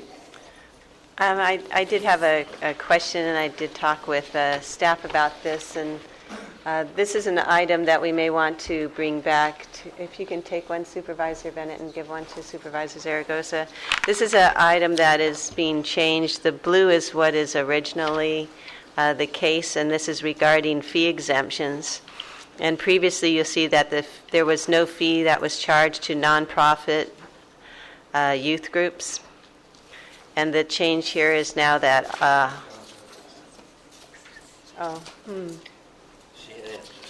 Yes. Well, I'll continue. And the Supervisor Zaragoza had to step aside. The change now, instead of youth groups, all nonprofit youth groups not having to pay a fee, it's now at the discretion of the director.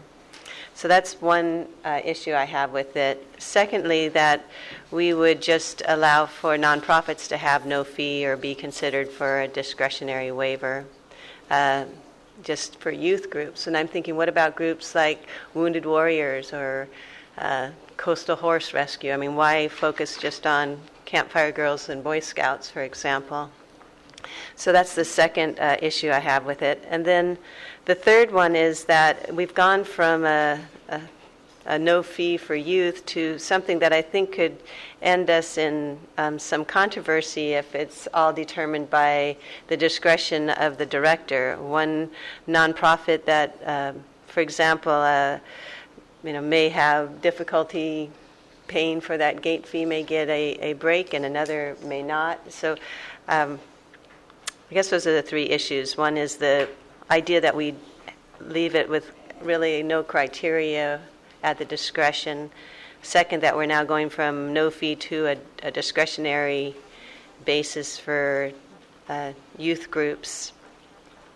And third, why would it just be youth groups? Why not some of these very valid, good adult groups too that could have that? So what I was thinking is maybe Supervisor Long may be interested in weighing in. I know that she may have been the one that suggested the youth group be the ones that could get free gate fees. So my suggestion is we put this off and let staff look at it and give the opportunity for a full board to weigh in on this, because I have problems with the way it's written now. And I don't know if the rest of the board has a problem with that. We'll go ahead and make a motion then to continue this. And my understanding is you can hold this off for a week or two and still make your April timeline. Well, it'll be a mandatory 10 days minimum because it has to be noticed in the, and I don't know when that goes in, Brian. I think it's Thursday it goes in for, but there's a 10-day waiting period, a minimum, just to get it noticed to the public as a public hearing. So we're looking probably 2 or at least 2, possibly 3, because we have a dark period in there. Could be a little longer than that before it comes back. So you can swing that or not? But we can do whatever you would like. Okay. I can make anything happen. My That's not the motion issue. then would be to continue this to the next board meeting when we can have. I guess for clarification, for my direction when I go back, is what we're specifically are you looking for us to possibly change? We added the gate fee section was an add. There's 2 different sections you're talking addressing here. One is the local parks and community centers, which has been a policy in place now for decades that the board put in place. That was condensed and some language change made with county council to streamline that section from 4 bullets basically down to 2 bullets. The gate fees was an additional section that was added, so we had latitude to deal with groups coming in for events, nonprofits specifically, which we're dealing with right now at Santa Rosa 4-H Club. I couldn't waive their gate fees because there was no provision for that. The very first sentence in that gate fee one allows us to waive for any group by the discretion of the director. So it basically is fully encompasses both other groups, even even for-profit groups, if it benefits the park and the county, to allow those groups to come in. So that's what was added in for gate fees specifically, which is for regional parks. The other section is strictly for local parks. They're not intermixed. And then looking at the 2 ways it's been written, for the regional parks, you don't even have to be a nonprofit. For the local parks, you have to be a nonprofit. Is there a reason why? That's the way that because typically for the local parks, most of the folks that come into the local community centers are typically sponsored groups other than the nonprofits are sponsored by the Board of Supervisors. We either get the Board of Supervisors input or we get the local park commission saying, we don't want to charge these folks, and we don't. And the regional parks are a completely different dynamic than the local parks. The general fund sponsors the local parks. We get a contribution from the general fund. The regional parks don't have that same contribution. They have to be self-sustaining. So the way we manage the 2 entities are managed differently. So Does the board have any comments? I would just like to see that we have this consistency in our way that we treat the... I'm happy to take more time to try to address the issues you raised. I just want to try to make sure that we're clear so when it comes back, we have some clarity. So my first question is, the red versus the blue, is the red the suggested changes from that you've just passed out to us? This is from staff, yeah, right? this is the staff's language, and you're suggesting what change? Well, I think we have a few issues here. One is, do we want to just give the opportunity for youth groups, or should we also include, worthy nonprofits that aren't youth groups, like Wounded Warriors? That discretion for gate fees is already in there. You're talking about the fee exemption, and so does 7A2, where it says board-approved government-sponsored programs, then in determination the director lacked funds for rental payments. I don't know what a board's approved government-sponsored program is. That's basically, we have groups that come in, water districts and stuff like that, they don't pay the full fees. And that last sentence in that fourth bullet, that last sentence, or second bullet in the old, basically says any of those groups, what we did with the rewrite was actually give us more latitude to deal with these groups than less. Because the last sentence in that paragraph of the old version basically says that we're telling them that you have to figure a way of paying in the future. Now we have more discretion in that than we had before, and that's where County Council went with the rewrite and the language that it did, because it actually gives us better opportunities to deal with these groups than less. So do you believe the current language that you're proposing allows you to exempt a nonprofit adult group? Yes. Government-sponsored or yes. Non-government-sponsored? Government-sponsored just basically means that your office or your commission says parks waive their fees. That's government-sponsored? Yep. You're telling us to waive their fees as the government. As the Board of Supervisors, you're telling us to waive their fees. So you believe you're doing what Supervisor Parks is requesting at this yes. point in time? We're not changing. This doesn't change anything that we've been doing all along. It just condensed the language to give us actually more flexibility than we had before. And then what was the other thing that you were asking about, Supervisor Parks? I mean, you may not be in agreement that's what the language says, but was there anything else? Well, as I read it, it is for youth groups that the discretion comes into play. And then also this changes the policy. Right now, it states no fee shall be charged to nonprofit youth groups. Period. Now we've taken that, and there will be a fee to some, but not to others, and I don't see any criteria for that. So that, to me, is a big step, and that's one where I thought Supervisor Long may want to weigh in on. Do we want to start charging fees where we haven't charged fees before? Do you see that as a change?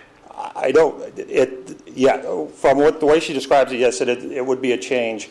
It wouldn't be a change in our operating parameters, because we look at, to get a nonprofit status, if you can file for it and you want to go through the paperwork, you can get a nonprofit status. So we weigh each one of these nonprofits that come in from a regional man approach to say, yeah, they meet the criteria and what the intent of the rent and fee is. To go through and try to delineate who gets it and who doesn't, or we're a blanket kibosh to any nonprofit, would be somewhat suicidal, because one, we can't articulate that, and two, we'd be opening the doors to people that probably shouldn't be getting a fee waiver just because they have a nonprofit status.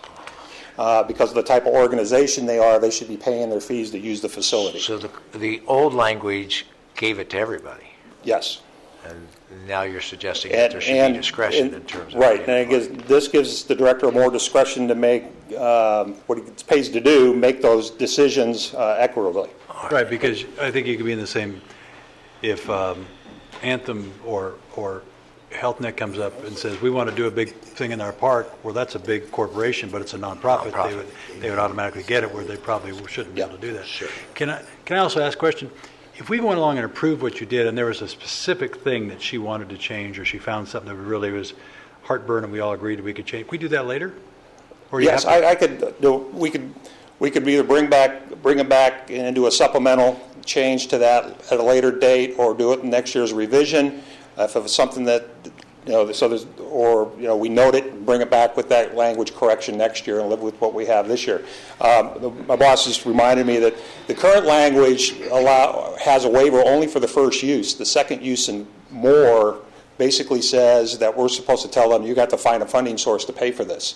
The new language alleviates that. So now we have the discretion for future uses to waive the fee that the first early version didn't have. Supervisor, in the sense that it sounds like most of what you, as Steve went through, is getting what you wanted. But if there's something else, I have no problem proving it, but as long as they don't have to wait a whole year for you to come back. So I did find some more specifics, because we could be in the same situation next week or the week after doing that, and maybe just allow it to go on and let them to come back. You work with them and say, here are a couple issues.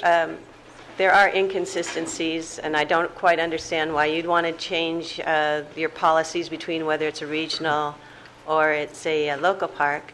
We're adding discretionary ability, which could be suicidal in some cases, as he said, but we're actually making things discretionary, which before were just blanketly free to youth groups. As I read this, it states that no fee shall be charged to nonprofit adult chaperone groups. So that's a change. And then that whole concept about the difference between adult and youth. Why is it that if you read what they wrote, it says the discretion to waive fees is for nonprofit adult chaperone youth groups. I mean, it states it there. So to me, that's in one, but in two, it doesn't say nonprofit youth groups. It just says all nonprofit and government-sponsored users must comply with the insurance requirements. No, that's B. Item 2 in A7A number 2 doesn't say youth. That just says all board-approved, government-sponsored programs. I thought government was, he said, like the water district. Well, but he also said anybody your office recommends. Anything your office recommends. A board-approved, government-sponsored, then it's my office that's making the decision? Your office or the commission. Has this gone to the Parks Commission? I think maybe they could take a look at this. The wording on this? I just wanted to clarify. If we get so far down the line and trying to nitpick, they've seemed like they've got this done. But if there's one or two things later, we could bring it up that we don't have to wait a year. But I just want to clarify one thing. That the new language actually, I see it as a positive, because the old language says we will charge, or we will provide waive the fee for nonprofits. But then the next sentence says they need to look for funding in the future. In other words, we're only giving them a kind of a one-shot deal. Now the new language allows us the discretion to say, if this is a nonprofit worthy, then we don't need to charge them. The current language mandates that we charge them. We now have the ability. We will now have the ability to waive the fees indefinitely for a nonprofit that's doing good work but doesn't have the resources. And it really doesn't read that way, so I would suggest rewriting it if that's what you want it to do. And I don't like the idea of each board member can decide which organization should get free gate fees. I mean, it just... It's not we're mixing apples and oranges, man.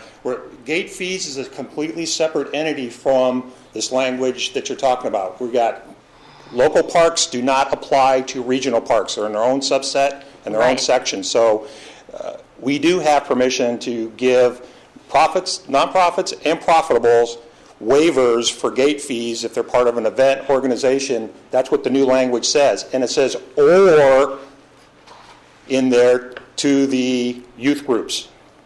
Mm-hmm. So it's two separate things within that same paragraph for gate fees, and then the other section is for local parks. Could I offer this as just a suggestion to move us on this, and that is Supervisor Parks has expressed some concerns with the language, et cetera. You've responded that you think you're meeting most, if not all, of the things that she's saying, that we simply postpone this and get it agendized right away, the new language, but that gives you a chance so that when you present to us, we're not trying to parse this language here. You can just explain to us this language does what she asked, or some of the things she asked you don't agree with because you think it causes a problem of some sort. But we can have just a more, in other words, just you guys clarify it in advance So you come with your presentation about what she's asked for here. You've got a verbal record. You can hear that, and we can then just make the decision, and it'll be over in one. Yeah. In other words, rather than this going back and forth, no, that's not quite what it says. Well, and you do want to get the board's perspective. So, for example, the gate fee one, which is regional parks, not local parks, it's specific only to youth groups. So the question that your intent may not be to have it just specific to youth groups, it's written that way. So, does the board agree that we should extend it beyond just nonprofit youth groups to nonprofit adult groups like Wounded Warriors? In some circumstances, not in all circumstances. Just like he said, I don't want to... I agree. I mean, if you came back and said, we'd like to do a big event for foster kids that has youth, that's just the one, we don't want to charge them for that. That's right. But if there's a regular big organization that has ongoing things they want to do, we want to charge them. And they're causing... So I think discretion, I don't think we have a Parks Department out of control. I think discretion would make sense from my own perspective. And if I have a bias, I have a bias for youth groups. So I don't mind having a bias for youth groups, but I like the idea that there's still discretion. There could be youth groups that are just causing so much expense, you want to say, hey, finally, we can't just keep supporting this. So groups like Wounded Warrior, you don't think should have the same opportunity? Because right now it's not written that way. I think it is, and that's a debate. Parks. This is regional parks, and this is the wording for regional parks. I guess that's what I'm saying. So if that's the intent, let's have it in writing. Conceptually, a nonprofit group could get a discretionary permit also. And so you're asking conceptually, without trying to wordsmith this, I'm not opposed to an adult group. And that's what I'm saying, if the intent is there. But I'm not ready to say all adult groups, and I might be willing to say first time all of youth groups. I don't know, just let them work it out. I think it goes back to what you said earlier, Supervisor, is that these guys aren't out of control. And I think if they saw it, they would come back and say, we've been kind of doing this, we're going to really change this because people are trying to take advantage of us. They're trying to make money and balance this whole thing about trying to run the parks efficiently, at the same time trying to be as open to the Wounded Warriors and those kind of things as they can. So I agree with you on that. I don't think they're out of control. I don't know. I just don't want to put them in a bad position that we delay this 2 or 3 weeks, 4 weeks, and it causes more problem because it's language. These changes are all driven, based off exactly what you said, these changes are driven by events. That's why comeback seems like a comeback every year with a remodel of the rent and fee, because events that have happened in the past 12 months, we found that we don't have provisions to cover those events or cover those situations, so we have to incorporate them for future, and that's what's driving a lot of this. We didn't have the ability to waive gate fees for any organization or any event at all, and that's why that provision was put in there. So now we have a little more flexibility with gate fees. There's another section in the rent and fee that covered charging individuals, if it's a big event, $1 a person to come into the park for a big event of over 250 people.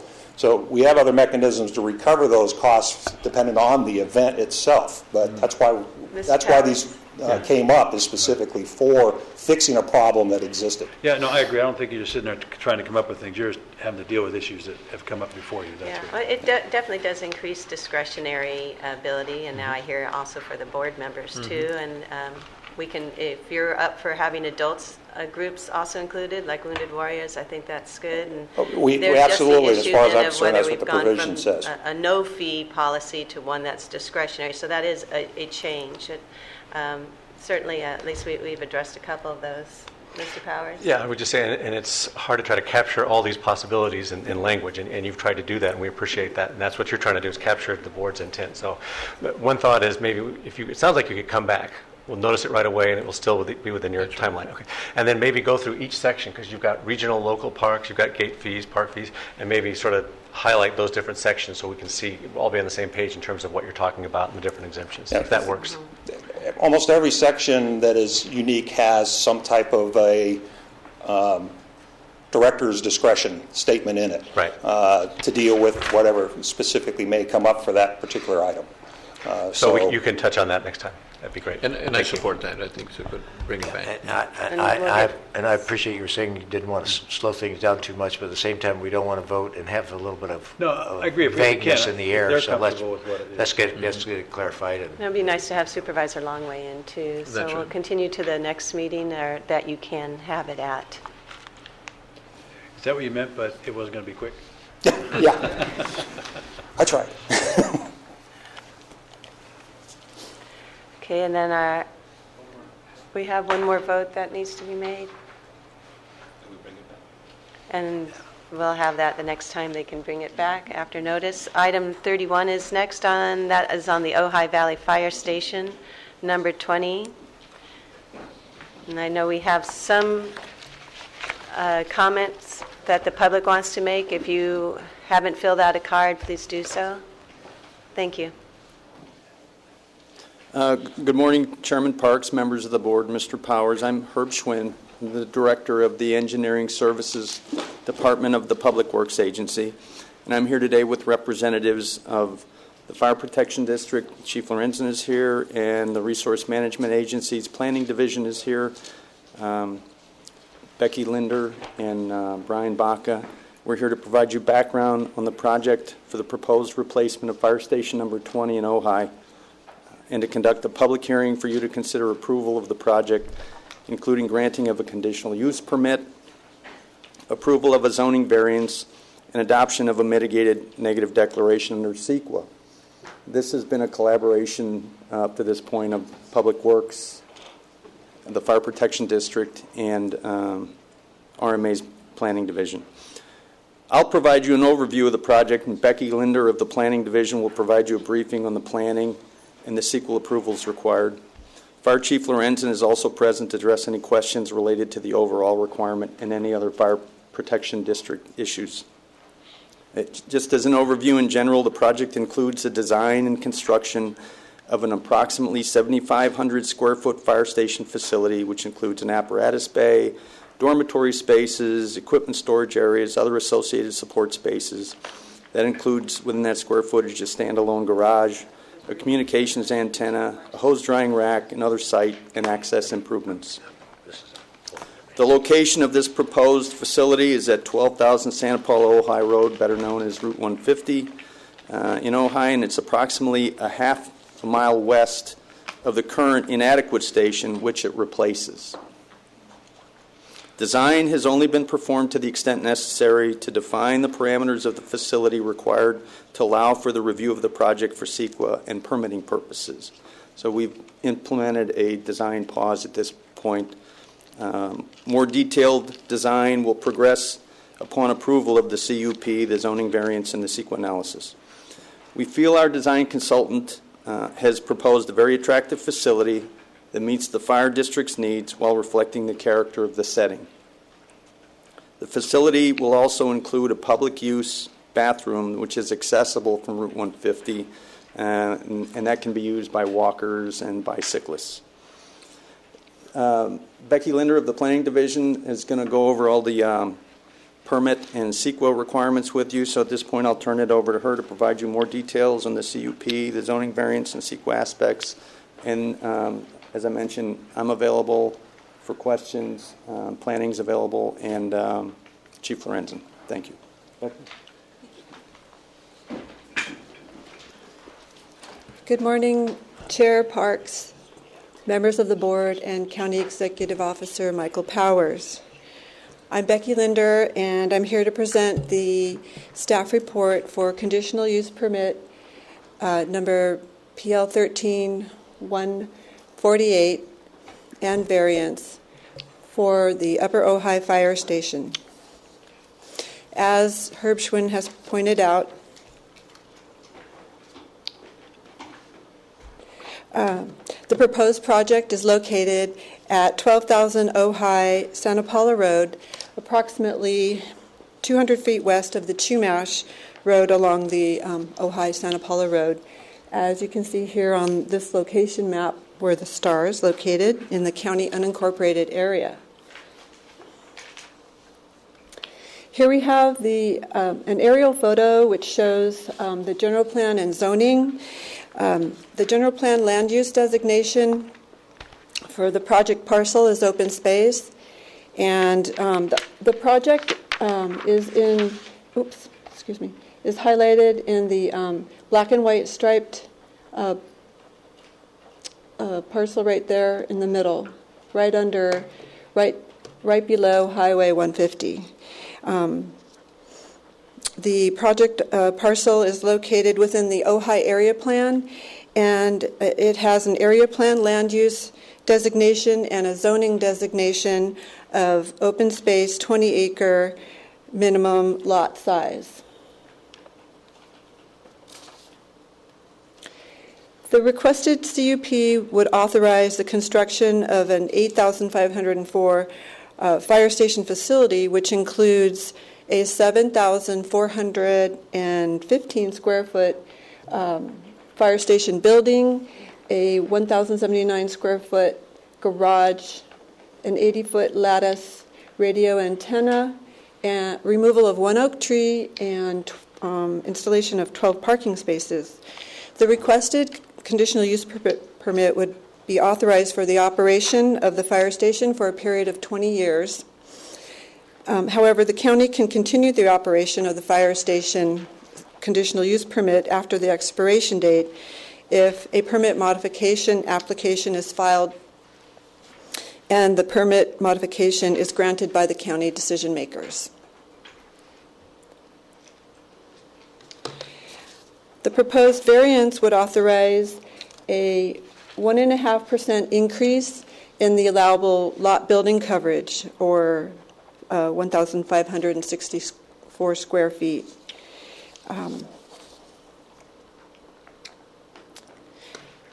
Here we have a site plan that shows the proposed facility.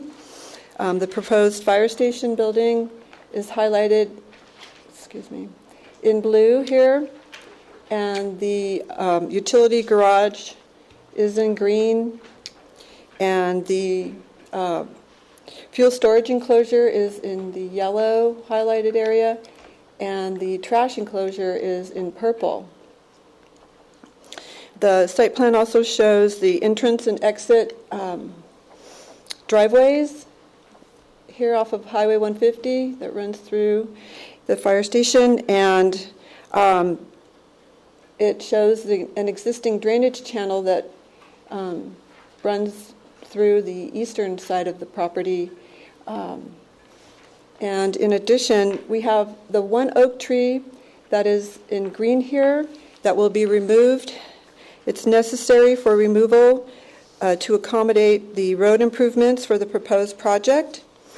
And then you can see the 10 oak trees that will be planted as offsets for the one tree removal.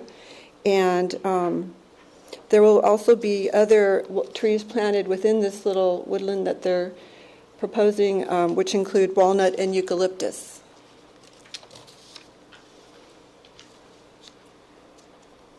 Here we have the floor plan, which shows the layout of the fire station and the utility vehicle garage.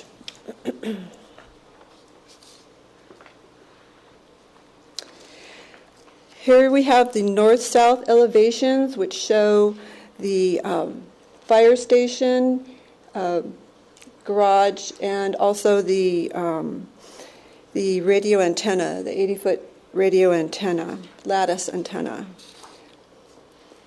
And this is the east-west view of the fire station building and the antenna tower.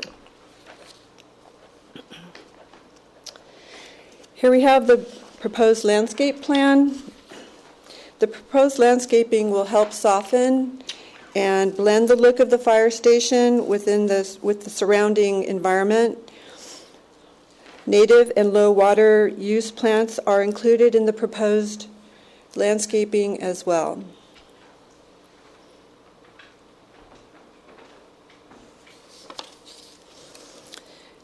The proposed project is consistent with all applicable general plan policies. It's found to be compatible with adjacent land uses and is consistent with the required findings for a CUP, to grant a CUP. Public comments were received from neighbors during the MND public review period regarding concerns with the proposed project. Response to comments were prepared and are attached to the MND. In addition, comments were received after the public review period for the MND, and those comments and response to comments were handed out to you this morning. And more extensive comments were from Virginia Sauer, and that was provided in a memo with the other ones. And Heidi Boyden, June and Shed Bayer, Deborah Perry, Rain Perry. And these other letters didn't raise any new environmental issues, so I just provided them to you so that you could consider them review and consider them.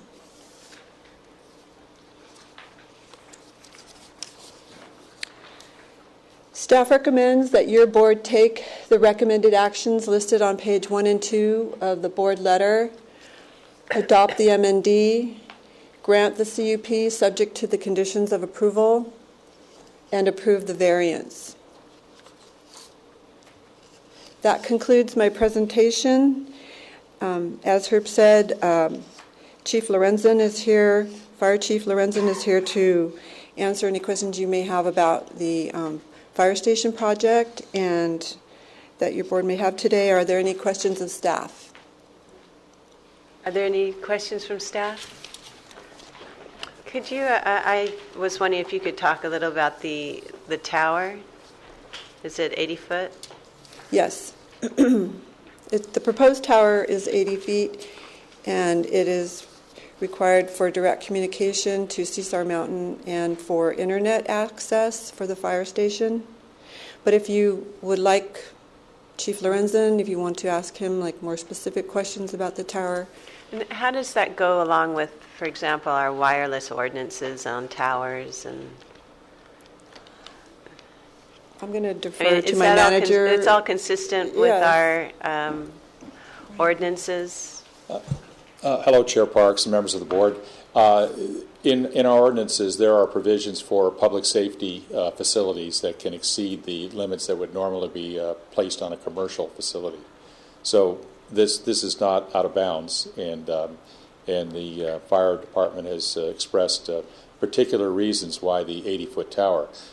If your board recall from careful reading of your staff packet, this project was evaluated in a negative declaration that was circulated for public review for a project with a 60-foot tower. Subsequent to that, the fire department determined they needed an 80-foot tower in order to make the internet connection. And then the project that is the negative declaration was recirculated again with the 80-foot tower, so everyone was perfectly aware of what the current proposal is. So we've thoroughly discussed the issue of the 80-foot tower. So it's 60 foot is what the commercial height limit is, but not public safety. Well, actually, the commercial height limit in the Ojai Valley would be 40. 40. But again, those limits do not apply to Chief public Lorenzen safety. And his team. They apply to everyone else. Right, and also Sheriff Dean, too, I would imagine. Well, no, we have special limits for Sheriff Dean. Yes. Good. He has a gun. That's right. That's right. In fact, we do whatever Sheriff Dean tells us to do. Okay, we have several speakers. Did you want to make any comments? Does the board have any? Let's listen to the speakers. Okay, so we'll go to our speakers. I'm sorry to interrupt. Yes. Because this is a land use hearing, this would be a good time for your board members to make any disclosures of any evidence that you might have received outside or before this public hearing regarding this land use matter. Thank you for that reminder. So this would be if we've talked to anyone or received evidence specific to this? Right, and the focus is just on evidence that you either have seen or have received outside of the hearing. No, I did not receive anything. Okay. I haven't received any evidence. I've received some emails that I don't know whether they're in the record or not, just emails of people's opinions about the about this, but they didn't cite any specific facts about this. Supervisor Goza? I'm being left out of this. So. Right. Same here. I have not received any. Okay, so we'll go ahead to our public comments, and the first one is Virginia Sowers, followed by Ira Hellville.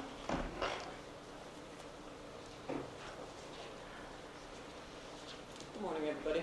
Good morning. My name's Virginia Sowers. I live across the street from where the station's going to be placed, and I'd like to go over what your cup basically says. They were going to put in an 8,500 square foot building. What they presented to us, the residents of the area, was originally a 6,900 square foot building. They have increased the square footage of this building by 1,500 square feet with the justification of ADA compliance. I find it very hard to believe that you have to extend a building 1,500 square feet for ADA compliance. I think the fire department should go back to their architects to redesign the building. Now, the justification also states that they're going to have 4 firefighters there. They currently have 3 firefighters in their station. This station is 4 times the size of their existing station. Okay? 4 firefighters. Maybe we do need a building that's 4 times its current size. So, if you take a look at all the fire stations that the Ventura Fire Department has, from Piru down to Ventura and Oxnard, they are staffed with 3 full-time firefighters, not 4. The only exceptions to that is Oakview at 5 and Fillmore at 4 are there. Okay, maybe the reason why we need this huge fire station up on the Upper Valley is because we have a humongous amount of incidents that happen. Okay, if you take a look at the report they've given you, they had between 182 and 183 incidents last year. Break that down, that's 3 calls a week. We need 4 firefighters, 4 times the size fire building, for 3 calls a week. Let's put that into rationale. If you take a look at Santa Paula has 2 fire stations down there, staffed by 3 full-time firefighters, 1 part-time firefighter. They responded to 2,700 calls this last year, which breaks down to 51 calls in a week, or 25, 26 calls per station. 25, 26, 3. It's justification to close this fire station, not expand it. If you take a look at the noise, you folks put out a noise ordinance. If you take a look at the samplings that they have and they present to this board in their reports, they're in violation of your noise ordinances. Fire department basically says they're going to be good neighbors to us. They're going to calm down the noise. Sure, if you take a look at the report that they have given you, 91% of the calls that they take out of that station, they come with sirens screaming out of there. The siren screaming is at 89 decibels, basically standing next to a cement truck. I don't think they're going to remediate it, and I don't think they're going to be good neighbors about it. They're going to continue operating the way they have operated. There's also a dry creek bed that is mentioned and dismissed in the reports. Let me tell you, that creek bed is flood control. That creek bed will overflow. I can show you pictures. I've got pictures here. I'd be glad to leave them with you with the amount of water that comes off my property. They are planning on building a fuel storage enclosure 5 feet from that creek bed. I will guarantee you it will be flooded. The fuel will get into the creek. It will contaminate the soil. It will contaminate the groundwater.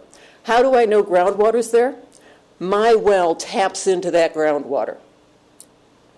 This is not an acceptable location for it. Anybody that has been up there that works in excavation and that basically does flood management will tell you this station is located on a floodplain. If we go on, you can talk about the tower. Okay, if you look at the tower, you've already heard, there's no reason for an 80-foot tower. The fire department should be asked to go back and look at current communication technology that's out there, go for satellites, go for repeater towers in other locations. Don't put an 80-foot tower right next to the 150 in our residential homes. And in fact, why do you need an 80-foot tower with internet access for 4 firefighters who respond to 3 calls a week? Give them a cell phone. Right now, the impact states that you have minimal impact. The justification they've given you is to close this fire station down. 3 calls. There's no financial reason to even justify expanding this station. You've devaluated our homes by putting the station up there, and you basically can tell from the number of people that are here to speak on this, you have lost the confidence of the residents that are up there that used to support this fire station. This is not for public safety. We have got a fire station 5 miles away from us down in Ojai that can respond to our 3 incidents a week. As far as wildfires, we're covered by CAL FIRE, not Station 20. Thank you very much. Ms. Sowers, can I just ask you a question? Based on your testimony, are you saying you don't want the fire station, or you want this fire station at this location smaller? Either your call. If you can financially and responsibly, justify putting a fire station up there that responds to 3 incidents a week, covering full benefits, salary, and retirement for 4 firefighters, more power to you. I can't justify it. I'd say move this fire station somewhere else, redirect the manpower that's up there. Out of Upper Ojai. Okay, thank you. Thank you for your testimony. Next is Ira Hillville, followed by Lauren Denning. I'll be really brief, Chair Parks. I just want to thank you for the opportunity to speak. I actually strongly, vehemently disagree with the prior speaker as far as whether or not to keep the fire station in Upper Ojai. About roughly 10 years ago, when county funds were really running short, there was a lot of questions about removing it, and at that time, and most of the residents rallied in favor of keeping the station there. So I am greatly appreciative and passionately in favor of keeping the station in Upper Ojai. So I just want to set that out front. My concern primarily is the impact of the tower at 85 feet. I also don't see, with the technology that's there, I live about half a mile from the proposed site. I have brand new internet access up there with no tower whatsoever, with something that looks like a satellite dish that works absolutely fine, perfectly, and without needing an 80-foot tower to get it, or a 20-foot tower. So I'm concerned about that. I'm concerned about the fact that I believe the FAA requires that all towers within a certain radius of airports have a red light on top of it that glows all night long. That proposed site is 9 miles from the Santa Paula Airport, which, although the airport has no night operations, the FAA still requires that light be shining all night long. Those of us who live in the Upper Valley really value the fact that we don't have street lights and that it gets dark at night, and so that's a concern as well, to value that. I would also obviously be in favor of a smaller profile, but other than that and the tower, very much in favor of having the station. Thank you. Thank you. Our next speaker, Lauren Deneen, and followed by Pat Tuamay. Thank you. Thank you for the opportunity to speak. My name is Lauren Deneen, a 25-year resident of Upper Ojai. My home is adjacent to the proposed site of the fire station on the east side directly. We purchased our home in large part because of the beautiful open space to the south and west of us. I would like to address 3 items: the light, the open space violation, and the noise impact. Excuse me. Section 21 of the Notice of Intent to Adopt the Mitigated Negative Declaration Report addresses the noise impact. In summary, it states that the long-term operational noise exposure will be the same at the new location as it has been at the current location for the neighborhood. I beg to differ with this assessment. The current location of the fire station is the densely populated, more commercial area of Summit, or Upper Ojai. It's not very big to begin with, but that is where the density of buildings is. It has structures, trees, hills, and other sound-absorbing material, man-made and natural, all around the area. The road just beyond the fire station to the east curves. There's a mountain and hills absorbing the noise to the east of that road and of the current fire station. To the west and north are many structures, including residences, a small restaurant, a general store, and a school, as well as a narrowing of the valley in that area. So the mountains and hills are closing in a little more, and they absorb any noise at the fire station. Across the road from the firehouse are dwellings and a lot of trees and shrubs. The area known as Summit is a 71-foot increase in elevation from the proposed location of the new fire station. All the above mentioned have absorbed or dimmed the operational noise from the fire station as it exists today. This new location is open space. There are residences, the closest being 300 feet as mentioned in the report. There are trees, but mainly it's just that, open space. In addition, the area where the proposed fire station would be built is a flat open valley and acts like a bowl for noise. This is great when there's a music concert, like there is in the Libby Bowl. This shape makes for good acoustics. However, the operational noise from this fire station will echo and reverberate throughout the valley and carry west. To the east, it will probably be mitigated by the 71-foot rise in elevation and the increasing density of structures. No amount of foliage, walls, or sound-absorbing mitigating measures will ever be able to block operational noise from rising up from the fire station and carrying throughout the valley. And as Ira mentioned, the 80-foot tower will no doubt require lights on the top. All night, we value the lack of street lights, the beauty of the stars in the dark open skies. The daytime sight of a lattice or any kind of tower is enough of an eyesore. Lights at night are an added injury and disappointment. While we're directly impacted by the project, we would not necessarily be opposed to it if it were the appropriate use of the site. We understand and embrace the principle of greater good. The Board of Supervisors has adopted and periodically reviewed and readopted a general plan, which includes a section called Ojai Valley Area Plan, whose defined area includes the site of the proposed fire station. I quote from section 3.11 of this document under General Land Use Goals. Locate new development primarily within the existing urban communities and rural residential areas in order to avoid encroaching into established agricultural operations and undeveloped open space lands. This is exactly what you're saying we shouldn't be doing, okay? The fire station was proposed for a few hundred feet further towards the existing station, and the neighbors got together and said, we don't want it here, so it got moved. Why did it get moved right next to our property and right where the proposed location is? Because there are fewer of us to oppose it, basically. That's our feeling, okay? It did nothing. Locating an 8,500 square foot building on open space directly contradicts the letter and spirit of the general plan's land use goals.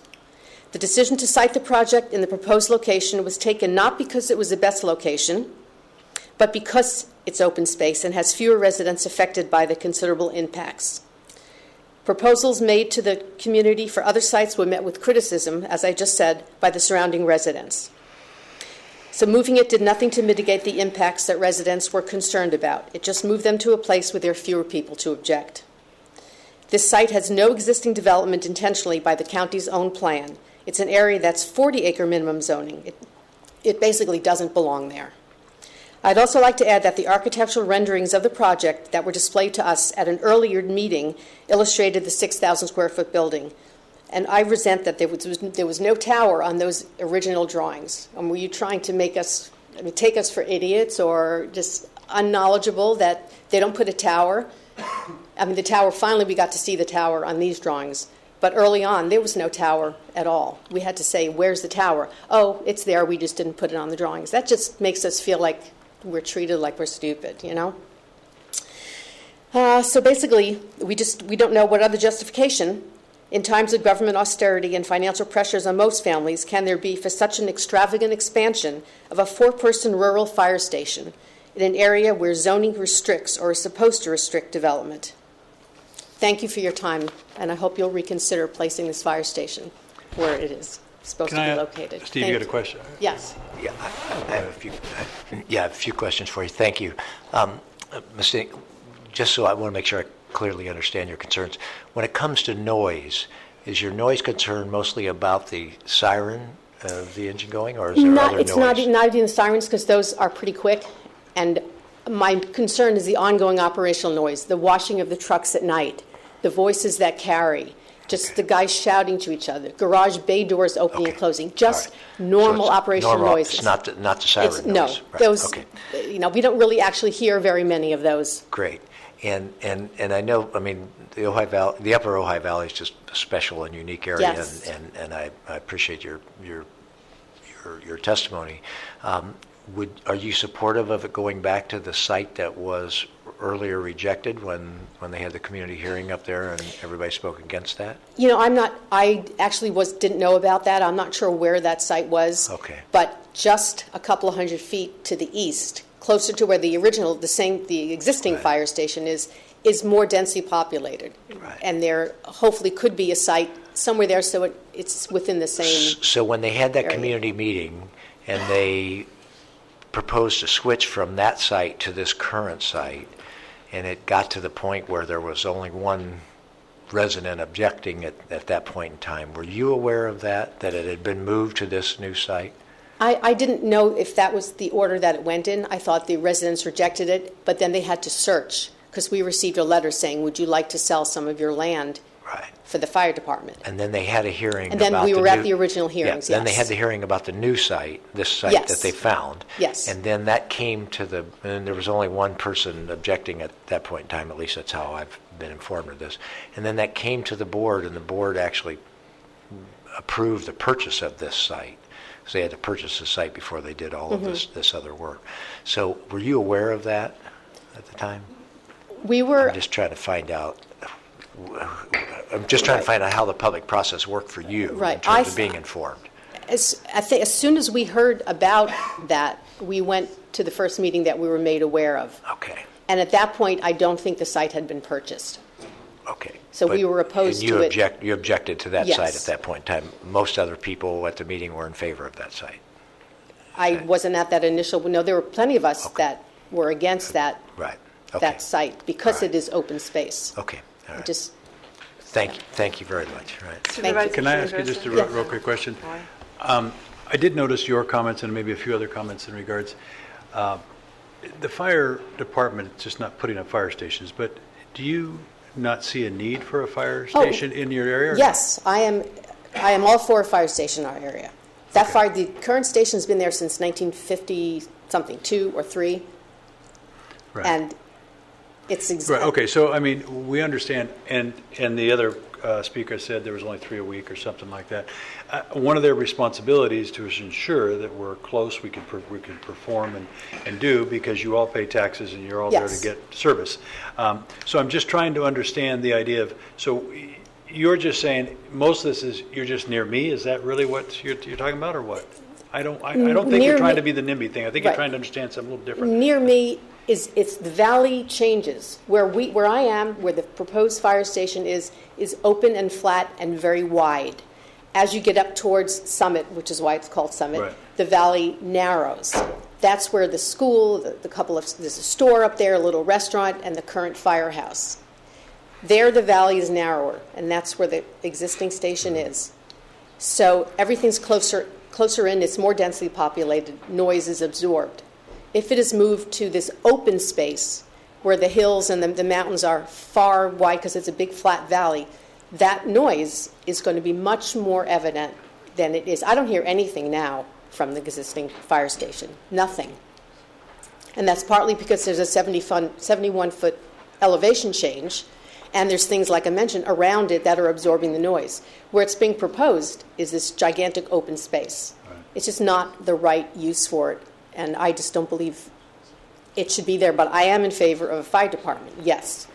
And I understand they can't stay where they are. Because remember, the chief and his staff have a responsibility to you as the public, and trying to understand that. I'm not in favor. I'm not saying don't have it. Because I also heard, while we're building this big thing, we're doing all this, I mean, they're going to build, I would imagine, a structure that they need at the minimum size. They don't want to spend any extra money to do whatever they don't need to do. So I was just curious about that, but I appreciate those. No, it is a very large building for, as mentioned, the number of I think we have to understand, firefighters I would that are think there. if you looked at what was there 50 years ago or 60 plus years ago, things have changed, the requirements have changed, trucks are different, much different, so it does require some different things. But right. Well, even if they keep it that size, okay. But the noise impact is what is most of concern to me, because it's very quiet at night and sound carries. When people have a party and it's summertime, all the windows are open.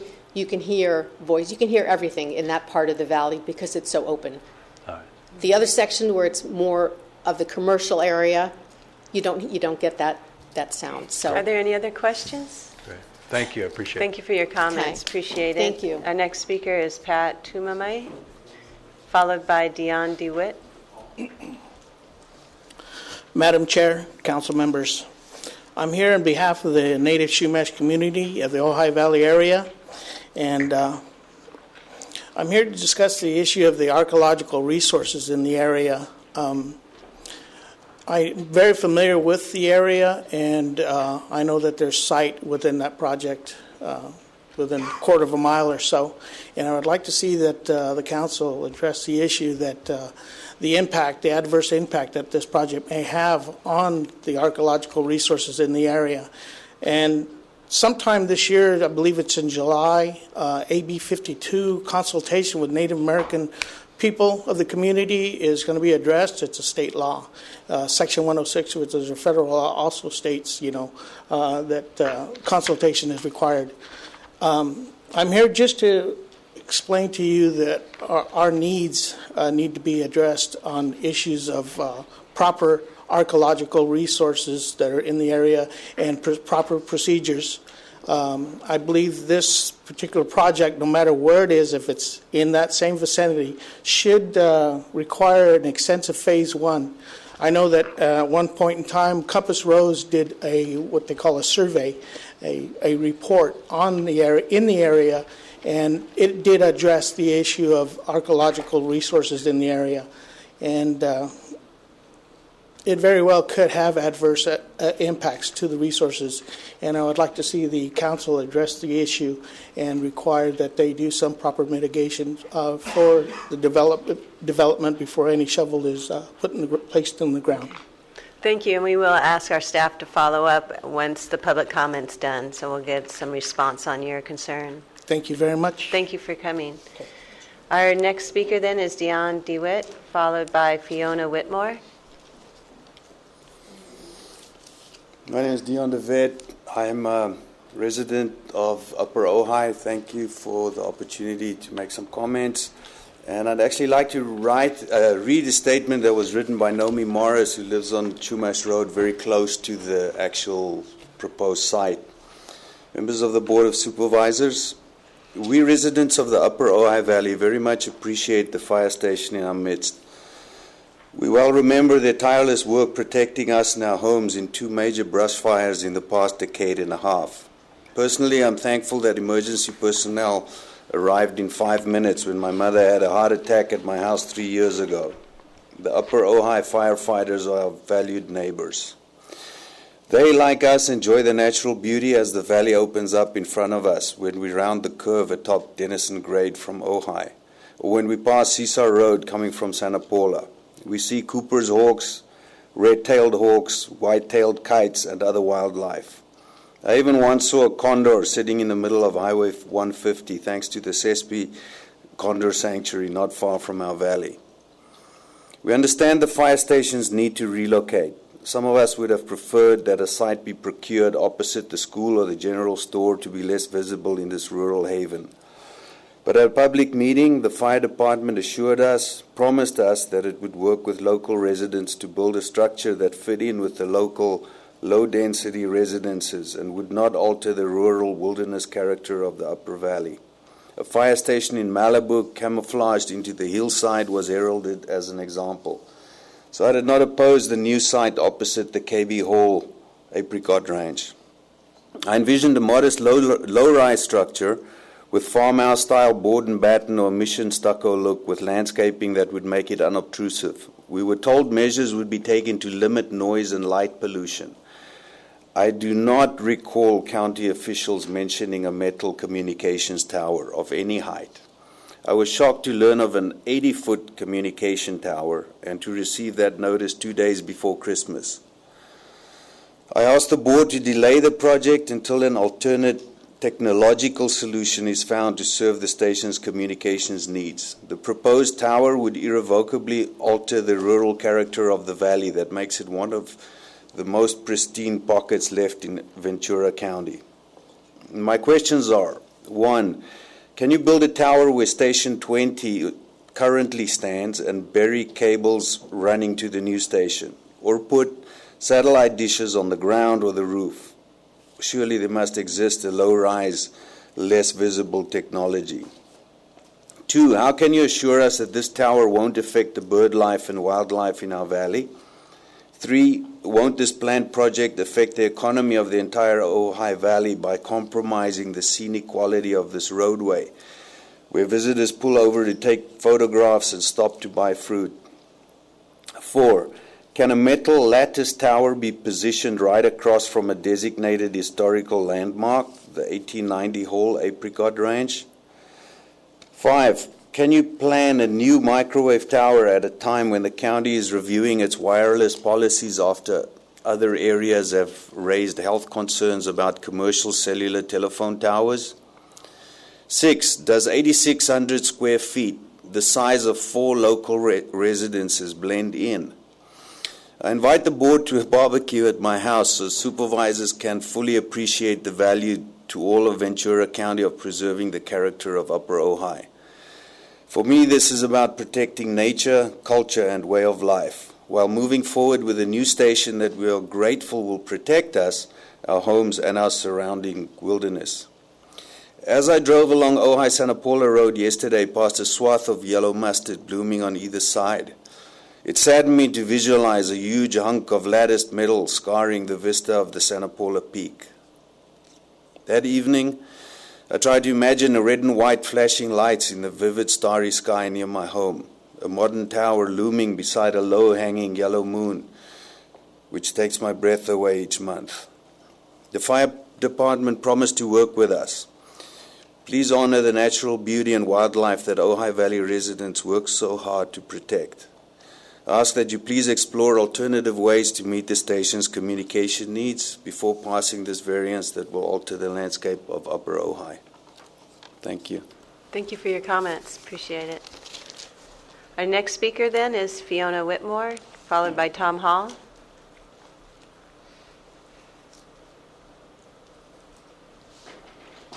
Thank you for giving us all a chance to speak. Sure. It's a really wonderful thing. I have a lot of questions.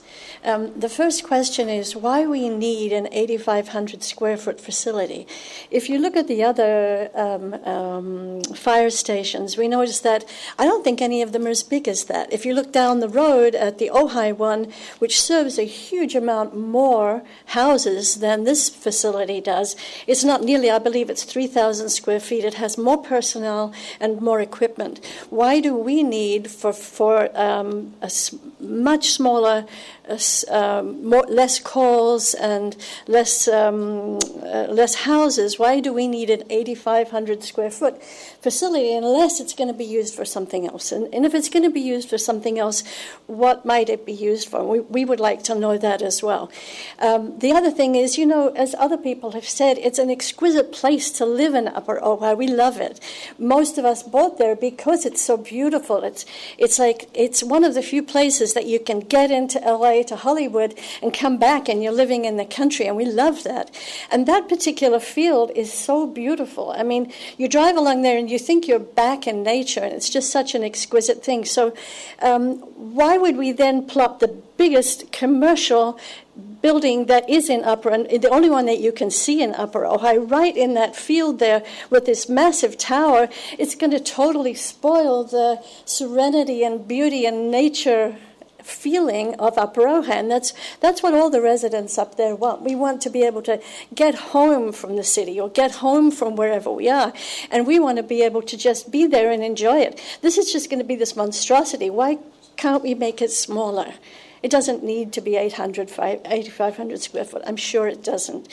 And so the next thing is, we are also thankful for the fire station. I am anyway, and my family is. And but have we considered the safety of the personnel in the fire stations?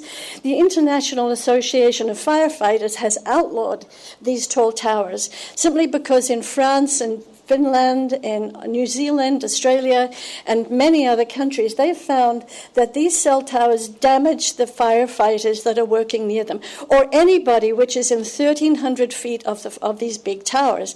They found that cancer is 3 times elevated, leukemia, lupus, Alzheimer's, damage of the brain. In fact, there was a recent study that was done of 6 firefighters that work in a facility that has an 80-foot tower like this.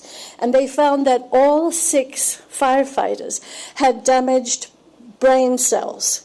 And not only were they damaged, but if I can read this little bit to you here, it says the 6 firefighters showed neurological defects in the areas of decision-making, impulse control, and reaction time. Think of that.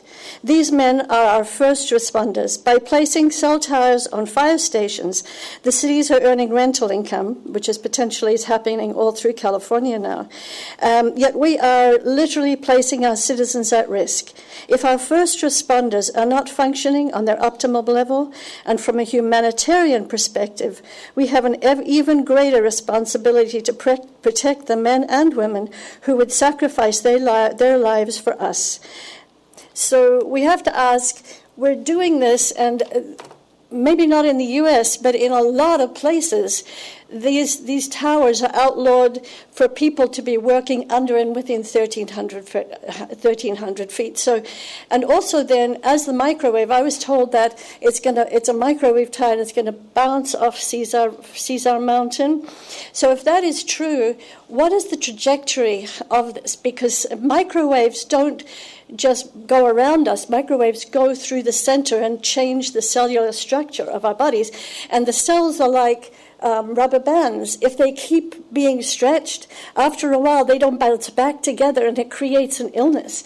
And, you know, we have these firefighters that go out and put themselves on the line. All the people that are in the trajectory for the microwaves, what is going to happen with them? So it's the beauty of Ojai, it's the size of the structure, it's the safety of the firefighters, and the safety of the people of the community. I don't disagree with it. I love having the fire station there, but I think we've got to review these things. Thank you so much. Thank you for your testimony. Our last speaker then is Mr. Tom Hall.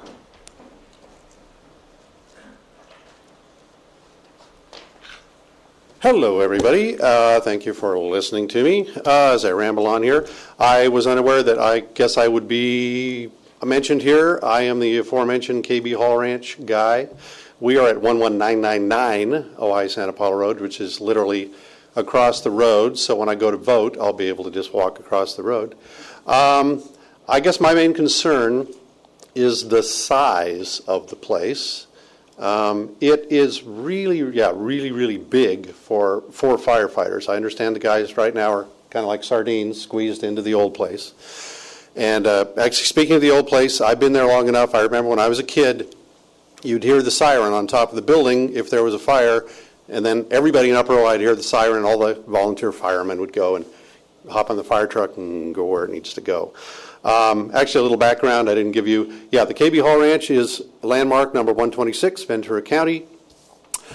We've had it for 60 years. It's been in apricots since 1906, which makes that over 110, or about 110, and it was 1880s. There's no record of our house at Ventura County, so it was our place was a farm before Ventura County was Ventura County, so we've been around for a while. Anyway, from I think it was 6,500 square feet up to 8,000 square feet, which is enlarging it by this much larger than the house that I live in. And there are 4 people going to be living there. And yes, as I understand, it was for ADA requirements, which seems a little odd to me unless the requirements for being a firefighter these days are changed. A wheelchair ramp for a firefighter. 911, I'm sorry, we can't rescue you unless there's a wheelchair ramp for us to get into your house for one of our firefighters. Anyway, now I'm unaware of why the old Richfield building was not considered. It's an industrial building. Maybe at some point the county was looking at getting it because it had plenty of room to put the firefighters in. It had equipment bays, it had truck bays, it could be rebuilt easily, and it was right smack dab 200 feet west of the old location. But I understand the land is bought directly across from our place. And as far as the tower goes, I'm wondering if there's already that giant water tank just up the hill, whether you couldn't get an easement, make a shorter tower, put it up the hill, and run cable down to the fire station. And as far as the internet access, that does seem a little bit odd to me, because when I go on Facebook, I don't need an 80-foot tower. So I don't know. When I buy tractor parts, I sit on my laptop at home, and I can get everything done without having to worry about the thing hanging up. And I'm also a little bit concerned about how many parking spaces? 12 parking spaces? For who exactly? That's what I'm worrying about. Is it for people that are going to come to vote because it's a polling place? And I'm also I'm wondering about the public bathroom for pedestrians. People walk their dogs there in the morning, I know. And for bicyclists, I know when you're going down the hill toward Ojai, that's the only straight stretch, and you're going downhill. And you're not going to want to stop and use the bathroom if you've just ridden up from Santa Paula and you're finally getting a little steam up to ride fast toward Ojai. So that's a little confusing to me. I almost hate to admit it, but I did ask a couple of people a couple of years ago, or maybe last year, that were fairly high up in the county, and I said, so what's the whole deal with the new fire station because of this and that and the other thing? And they both told me, well, they're going to build it because they have the money to do it. So they'll just, they have the money. They've had it in the lockbox, for a while now. They got to build the fire station. So I understand we do need a fire station in Upper Ojai, and I know you guys enjoy coming to inspect our place every year, because every time a farm would go out of business in Upper Ojai, somehow all the old tractors and junk would end up at our place. So they always like to see if we got any new old junk to look at when they come to our place. Anyway, I'm rambling because I always do. I think it's just really a large facility for Upper Ojai, where, nothing has ever been very big. They always say in the old days in Upper Ojai, they used to build little houses for poor families that had a lot of kids, and now they build big houses for rich families that don't have any kids. But still, everything up there is fairly small and just, compact a little bit. Anyway, that's all I got to say. Otherwise, I'll just talk your ears off all day. Your time's up. Thank you, Mr. Hall. Appreciate it. There's been some good questions that have been asked, and if staff has detailed those questions, maybe they can provide us some answers. And if not, I've got a few here that I kept track of. It would probably be best if you ask us the questions, then we can try and identify the appropriate person. Well, could I do this? There's been considerable hearings in the Ojai Valley, Upper Ojai Valley, about this issue, and I think the residents very accurately capture there's really something special about Upper Ojai in terms of the peace and quiet, and that's why this is a sensitive issue. So I'd really like to have the fire chief come and help answer some questions for me. So Chief Lorenzen, could you come up? I just know they've been involved in these conversations all along, and they're from your perspective rather than from staff that's not in the fire department. I'm gonna read you all 6 things I'd like you to talk about, so you can kind of but could you address the question of going from 6,000 whatever 6,800 or whatever up to 8,000 on the residents? That has caught them by surprise and is an issue that's been raised. So I'd like to hear that one. The issue about the water tank being close to the creek and potentially leaking into the creek, I'd like to hear what you know about that. And that might be more technical and maybe need more staff. But what kind of assurances are there that we're not going to have a spill there? The biggest thing I'd like you to talk about is the tower. Did the tower go from 60 feet to 80 feet, which I believe it did? The original conversation was 60, but although it wasn't on the diagram. And does the tower need to have lighting on it 24 hours? Does it at 60? Does it at 80? What are options? So the tower is the biggest thing that I have questions about, but also I have questions about the noise. What are the normal operational noises? what will be normal operational noises at nighttime when it gets particularly peaceful and quiet in Upper Ojai. The question about the Chumash site, I assume that we're going to be taking the appropriate safeguards, but I'd like to have some information about that. And I know we're just at the preliminary design of this, but what about the whole issue of night lighting? It is, we have dark sky ordinance that we've directed our county staff to try to work on for Ventura County. What are the things that can be done or have been thought about already? And then the overall design and style of the building. We have a preliminary design. It's not a standard fire department design, the big brick building. So there is some attempt to make it look like the Western style building. Are there other thoughts? Or is there other flexibility? So those are, I believe, the 7 areas, and I'll remind you of them as you go through if you didn't get them all down, but I'll remind you as you go through. But if you could start with size, and then I just want to hear about that water tank real quick, sure. And then let's get to the tower right away. Right? Okay. I'm happy to answer the questions. Chair Parks, members of the board, Mike Powers. For the record, Mark Lorenzen, County Fire Chief. And I have to say I'm not surprised by the turnout here because it's very similar to the same turnout that we received at our community meetings in Upper Ojai. And that Upper Ojai Fire Station 20 was my first assignment as a fire captain. I understand, and granted I don't live there, but I understand the values that they have up there in the Upper Ojai community, and we're trying to work very hard with the community. And in every instance and in every interaction with them, we've never felt unwelcome, and I understand their passion behind their comments here. So let me address the issues that came up in the questions, and then I'll be around for more questions. First of all, on the square footage. Just for a point of clarification, there's a couple different numbers that we're dealing with here. The 6,900 square foot number that we talk about is the maximum size that's allowable on that size parcel.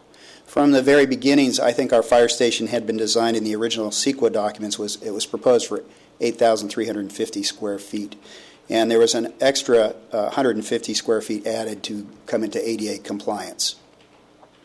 As far as the size of the station, because we've heard that recurring theme that it just feels big. And I admit, knowing the community up there, it's a large facility compared to a lot of the structures and obviously compared to our current structure there. Of the 8,500 square feet, approximately a little bit more than 3,000 square feet of it is actually for apparatus, parking, it's garage space. The other approximately 5,000 square feet is, if you want to call it living space, is just that. For us, as we look towards the future, we try and make sure that we're good contingency planners, that we prepare for what might come down the road, and that we not just focus on right now, but what's coming in the future. As far as size and scope of the fire station goes, 2 other fire stations that we have in progress right now, Fire Station 35 in Newberry Park is going to be approximately 10,000 square feet. Fire Station 27 in Fillmore is going to be somewhere between 14,000 and 15,000 square feet. So in comparison to our new modern facilities, it's modest in size. I recognize it doesn't feel modest in size compared to, you guys are all familiar with the neighborhood up there. Just a point of clarification, 3 versus 4 firefighters, you've heard that. Our normal staffing is 3. We do, when we have high fire season, occasionally staff up for when we have east winds or dry conditions. We'll put an extra firefighter there and have 4-person staffing up there. The fuel tank was the next item on your list. If I've adequately answered the square footage issue. Stop me if you have questions. I want to clarify. So okay. You said that all along you've had this designed as an 8,300? And staff will correct me if I'm wrong when they're right. Yes. But the size, and except for the addition to become ADA compliant, which requires a little bit larger restrooms, especially in the public areas. That's 150 square feet. Right, yes. But you've had it all along designed as 8,300? In that range. You know, the initial mock-ups that we presented at the community meetings, I don't think had any square footage. It was attached to them. It was really to give them some say in design and style and try and find something that blended with the community. And the 6,900 square foot number came from where then? I believe, and I'll look over my shoulder. The planning folks can answer, but I think for that, what that area is zoned, that the ordinance says you shouldn't exceed more than 5% of the lot size in covered building area. If you do the numbers, it comes to 6,900 square feet. So one of the actions you're asked to approve is a variance from that limitation to exceed the 6,900 plus or minus, which represents 5% of the Did your size. staff put out a number of 6,900 square feet as No, not to my knowledge. as the square footage for the building? Okay, all right. Thank you. Thank you. All right. Yes, and let me, as we get ready to go into these other questions, I do want to emphasize, from my communications with the Ojai Valley, and I appreciate almost everybody here is saying we need to keep the fire station in the Ojai Valley. So, right. And I hear that consistently, and I spent, I'm still naive as a relatively new fire chief. I spoke with Nomi Morris last night for about 45 minutes explaining it, and I realized probably at least 20 minutes into the conversation that the passion was there. I wasn't going to convince her that this was, some of the issues there were good, but so I understand where people are coming from, and if it was my community, I probably would be up here speaking on, from their same context. As far as the fuel tank goes, we only install above ground fuel tanks. They're self-contained, not subject to, if that creek, that seasonal stream there was to overflow, I really don't anticipate any issues related to these above ground self-contained fuel tanks with them being impacted by that. I don't know what the exact water flow would be, but I will allow RMA or Public Works staff to comment more on that when they come back up. The tower. Can I ask a question? Sure. Normally those tanks are double lined, right? I don't know what the construction is. I think, Brian. Is somebody nodding behind me? Chair Parks and Supervisor Zaragoza, those tanks are double lined. They're required to have double containment, those above ground tanks. And those so you can't buy a single tank anymore. Those are the new requirements, yeah. Yeah. Yep. Well, then, while we're on it, why don't we have staff, can staff address the potential flooding issues and the potential contamination of the creek? Is there anybody on staff that can do that for us? Just since we've interrupted. I missed it. Was that a question directed past me? Yeah, they're coming up behind you there. Mark. Sorry, there was someone right behind you. Yeah. Chair Parks and Supervisor Bennett, this project, obviously there's a drainage course that runs through the property. And so we had the project reviewed by the Watershed Protection District flood section, and they determined there was not a problem with the elevations of the proposed buildings and the associated accessory structures from a flooding standpoint. We haven't identified any potentially significant impact in terms of potential pollution or contamination of surface water, and similarly, nothing in terms of groundwater. Thank you. All right. All right. Back to the chief, the tower. I have a feeling we'll be do-si-doing a couple times during this conversation. As far as the tower height goes, if you want specifics on why the proposed height, our current height at the fire station, I believe, is 42 feet up there at the summit. I had the same questions about tower height. When I saw the change from 60 to 80 feet, I contacted my staff again because of that, especially those assurances with the community that we're going to be doing everything we can to try and have that fire station blend in. And I recognize the tower's not great at blending in no matter what we do. 60 feet is our standard fire station tower height when we build a fire station now. That is critical for a couple reasons, and one of them primarily is it is not only where we receive transmissions from dispatch, it's also our single talk-in site there in the entire Upper Ojai Valley where communications from the fire engines or our handheld radios actually hit that tower and get simulcasted out back either to dispatch or across the county. So that is the minimum required height for us to make connections to a variety of different peaks. As far as the 80-foot requirement there is for us to have the high-speed internet access and for us to be able to have a microwave connection up onto CSAR Peak, and that's just because of height limitations and some geographical features that get in the way of alignment with that peak. As far as the need for internet access, and I recognize that most people up there have access to normal household speeds. with our needs here, and there's a variety of them, whether it's wireless access points for uploading, software and information for our fire engines and all that, we all recognize we're really driven by connectivity here. You recognize that when we made the switch over to Office 365 here, in our fire station sites where we had just general household or commercial internet access, we came almost to a grinding halt. So really the position is within 80-foot towers, we recognize that the need for connectivity is not going to decrease in the future. Some of the proposals or suggestions for satellite. The problem for us with satellite is twofold. It's reliability, and also we don't have the ability to receive the signals there from the satellite. They're just generally going out and getting internet signals, but it doesn't address our issues for radio communications, which are critical up there. I don't know if that answers your question. Could you explain to all of us a little bit more the difference between your need for radio communications versus internet access? Yes. When you talk about radio communications, be a little more specific, please. Radio communications are basically, it's partially how we get dispatched, toned out when a 911 call, 911 call comes into our dispatch center. They send a radio tone out through one of our mountaintop sites. Most of our radio communication facilities are up on South Mountain, but we have repeaters, simulcast repeaters located throughout the county. Probably about 8 years ago, we spent about $13 million in improving our radio infrastructure, our new fire communications center. So the signals dispatched from our dispatch center, voice communications come out and go to the fire station through that tower. And then in turn, as the engines respond out and they try to communicate either with incoming resources, if it's a multi-engine response, or back to our dispatch center, their sole ability to communicate back to the dispatch center is through a talk-in site. Right now, it's on top of old Station 20, and it will be on top of somewhere at the new Fire Station 20 site. And so it's looking for that signal that's coming from our engine or our guys out there with their handheld radios.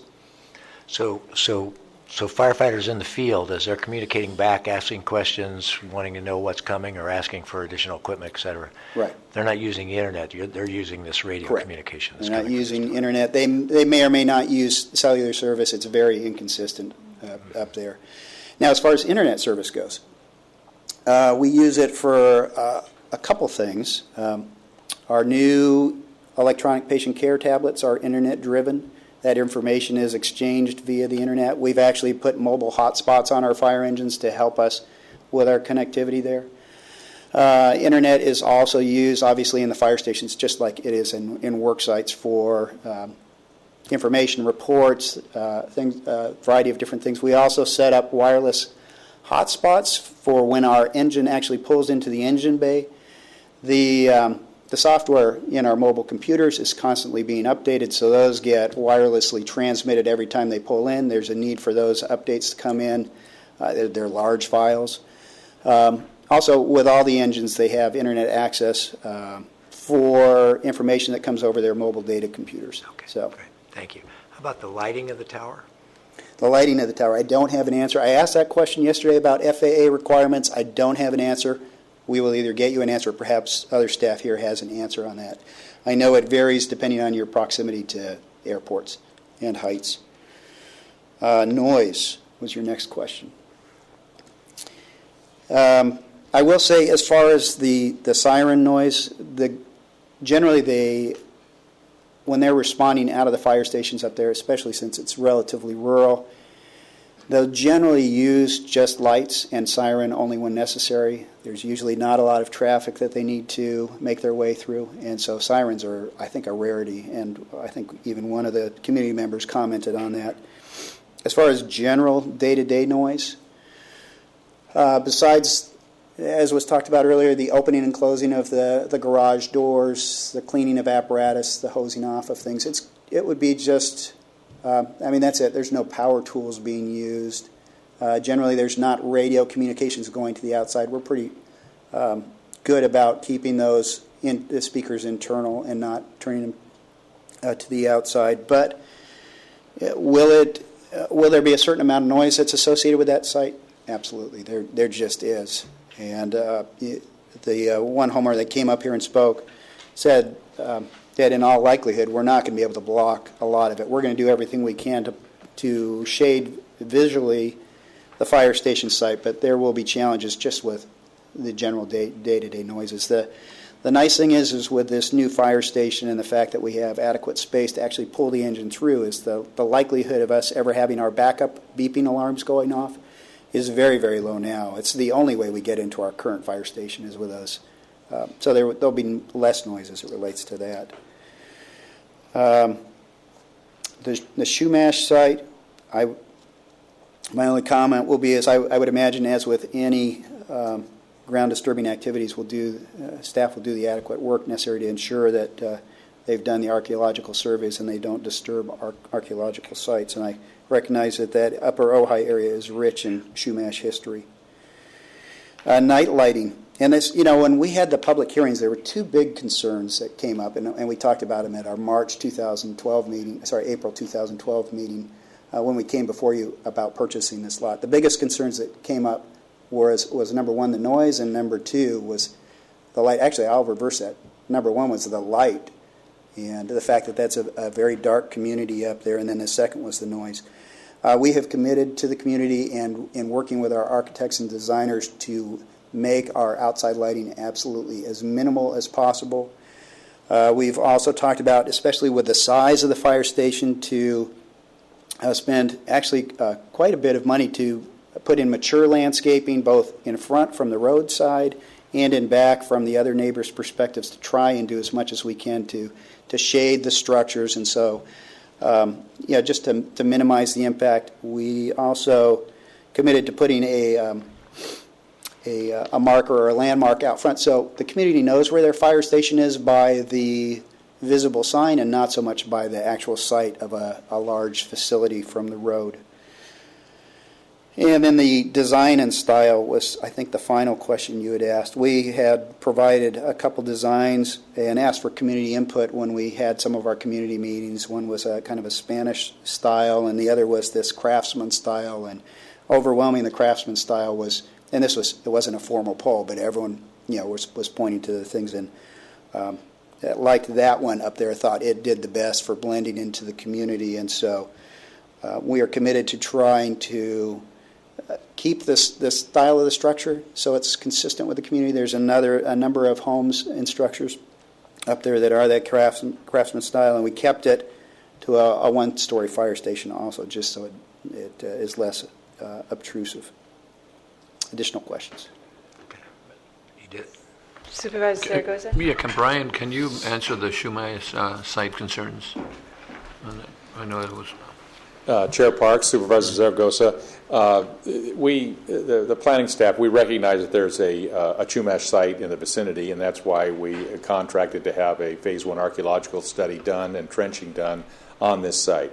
And in the examination that was done, no cultural resources were found. That being said, we didn't dig the entire site up completely, so we have a condition of approval. I believe it's condition 29, which is a sort of a hybrid of our standard archaeological discovery condition. That's a standard, yeah. So that if anything is found, they have to stop work and then call for either a geologist or a native monitor to come look at the find and figure out how to address it, either recover and curate or avoid. And so we've covered the archaeological issue. And there's still a few other questions. One is, I know that when you're in residential neighborhoods, the fire department can use a policy of not using sirens when you're taking off right in that neighborhood. And so would that be something that you'll be able to do here? Sure, and I think that's been the general guidance and direction that they have out there. I don't think we have it, well, I know we don't have it in a formal policy, but we can certainly give that guidance. And I think everybody that works up there is very cognizant of those issues up there, so that's not an issue. Like they would only use it when they need it, not just because it sounds good. I know that for the Duesenberg station in my area, they were very sensitive to that, and they would graciously have not been setting off that siren as soon as they leave the station. Also, there was a question regarding whether you could move the tower to the water tank. Has that been looked at? I'm not aware that we've looked that's at where we that have as a lot solution. of antennas throughout our county are connected to water tanks, and that could be a good solution, I think, to having it on the station. Will there be an opportunity to look at that? I would suggest that. Madam Chair, we that is the county, could look at any alternate design. We haven't analyzed that and prepared anything for your board today. I understand. And the third question is, it was indicated there's a public restroom aspect to this. If you took that out, could that occur, and that would help also reduce the size of the footprint? Oh, sure. And we could do that. And, it's interesting. We have... we're actually putting it in, as a public convenience. Our current fire station is a very popular spot for bicyclists, motorcyclists, anybody to stop and fill their water bottles. And that was the primary purpose for putting it in there and having access and having it well signed so people, in the community are riding and enjoying that area up there could stop. And if we weren't there, use the facilities, fill up their water bottles.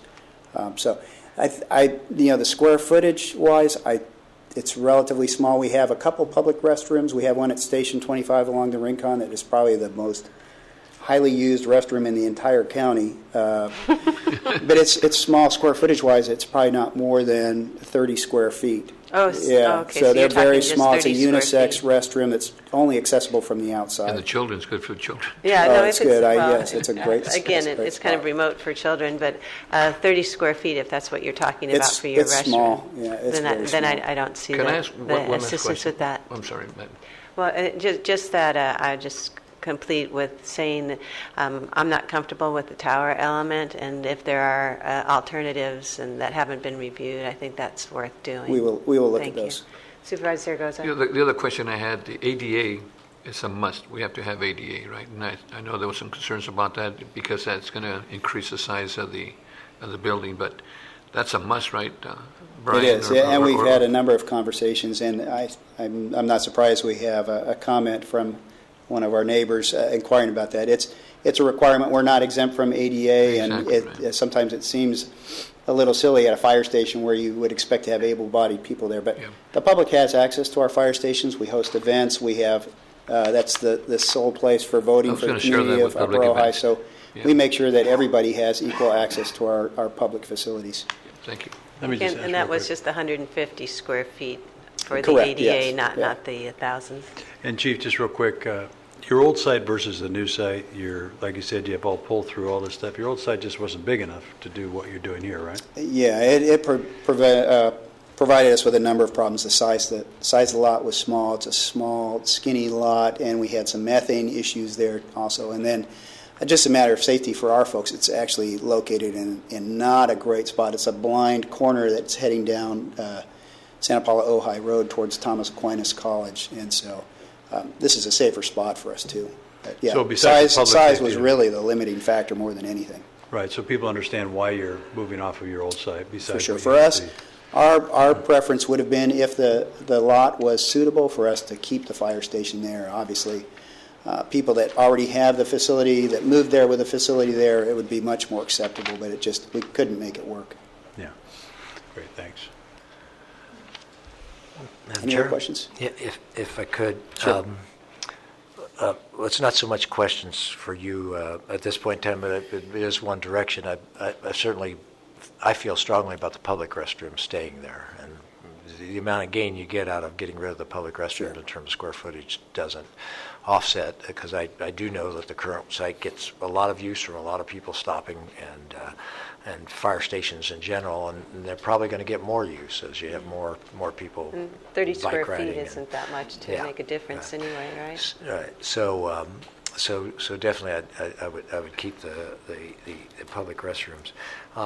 If I could, unless staff has anything else that you specifically want to add, I want to try to just summarize, because we've tried to follow this closely since the chief started on this journey a long time ago, a number of years ago, right, in terms of going with this. And that is, as the chief said, the current existing fire station sits in a spot where you just can't modernize that fire station. You have methane gas that's leaking up there. The site is too small, and there are some people there that have lived with the noise of that fire station, the ongoing operational day-to-day noise, and it, as you pointed out, is worse because you have to back up the fire trucks there, and with this design, they're not going to be backing up the fire trucks. You're going to be pulling them through all the time. So there is day-to-day noise that's going to go someplace, and so the next question is, well, where do you put the fire station? So do you have a fire station in Upper Ojai? And I think the community spoke overwhelmingly. They wanted to have a fire station. So then the question is where? They came up with an initial location, not this location, and that was pretty strongly rejected by the community in terms of significant number of people, and I think Ms. Denny says it exactly right. More people impacted here, fewer people impacted there.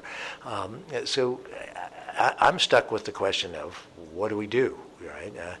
We need a fire station. We need a fire station modernized up there, and so what do you do? So my first question is, can we find another site? I think we've already purchased this site. We went through this whole thing. I think it's a difficult. I think it's a difficult question to raise. That you're going to find another site. Every site is going to have some neighbors that are going to have some, the noise, the ambient noise, et cetera, is going to be there. So at this point in time in the discussion, for the benefit of the board members in terms of background I have, I hope if I'm not accurately capturing the picture, please speak up. But in terms of the history of it, I want to make sure. But I believe, and I think the neighbors, I saw you shaking your head, that's basically what's happened is we went to one site and there was significant resistance. So then the question is this the right size to build? And while I think we can I think a case can be made and has been made today about you don't need that large of a station for a low number of calls, et cetera. Your comment that when you build these things, you have to build for the future, and you have garage space, you have much larger equipment space than you used to have. When you do have positioning needs, et cetera.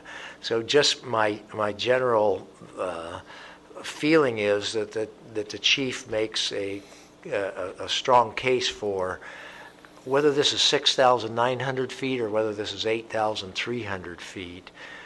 It's going to have a significant impact in terms of it's a larger facility, there. It's going to have that significant impact. So I have trouble saying to the professional, cut it back from 8,300 to 6,900 feet. That doesn't seem to be the kind of micromanaging that we should be doing from this standpoint. The water tank, I'm going to trust Watershed Protection District gets it right because they've been pretty cautious in terms of that with the water tank. The tower is the big question that I have, and so I'm going to come back to the tower, and I want to talk about that. The noise, I've sort of mentioned that the Chumash site, I think we definitely have to do those things that are appropriate in terms of making sure that we have the adequate categorization of and review of all the materials that could come up with regard to the Chumash site. I feel really strongly that although there's a commitment to night lighting, I'd like to know exactly what that commitment is. I think that's as you said, that was the number one issue in the Ojai Valley. You rated that in front of noise. Mm-hmm. It's this night lighting. I'd like to see exactly what that commitment is on the night lighting. I'd like to have an architect really be clear so we can say, hey, we're going to have it downward facing, we're going to have it shielded, we're going to have it minimal, we're going to have it so we only turn it on when we're pulling out for, it's no more excessive than it has to be. And then design of the building. A lot of people want to say they wanted it to fit in. You presented two designs up there. I think you got overwhelming support for the craftsman style design, which doesn't strike me as out of character. It's just how do you shield it because of the size. And I appreciate the willingness to spend extra money to put mature plants in and try to get that site shielded as much as possible. So the tower, 80 feet it's just going to be difficult. I mean, I appreciate the operational needs that you have. I don't want to have a fire station and have us say somebody's less safe because we didn't do the right thing. And my question, and the question that I've asked already, there are some options, there are some things that you might be able to look at. And what are those things that you could look at in terms of the tower? Well, obviously the one option that we need to explore is relocating the tower up to that water tank, if that's feasible. And I don't know, I'm not familiar with the water tank and who lives around it, and whose view shed that new tower might be in the line of sight of, but we can certainly explore that. As I had discussed before, our minimum requirement for a tower height, really for us to have just efficient radio communications up there, is 60. The additional 20 feet gives us, the high-speed internet access. And so, obviously, there is always that option that we just keep it to 60. I would have to defer to RMA because the way the CEQA process went is the comments were made relative to an 80-foot tower. I don't know if that direction can occur outside of this process, if we're to hold it to something shorter. I'm going to continue to engage staff and try and get that tower down to the smallest possible size where we still can effectively provide service. Yeah, but not compromise safety. Yes. Right? And so if I could, this is the thing is a little bit unusual in terms of how I suggest that we proceed with this, which is that we recognize, I mean, all of that being recognized, I don't think we're moving this thing, but before we say yes to it, I'd like to have the answers to these two things, which is the night lighting and what can you do with the tower. So we're not saying yes and then it's sort of a tentative, but we actually get a night lighting plan back and the tower plan back. Partially because the residents have been so appropriate in their comments today. I mean, we didn't have people being, accusing you of, all kinds of collusion and I mean, we had as fine a public testimony as we've ever had, quite frankly, in terms of people professionally testifying, et cetera.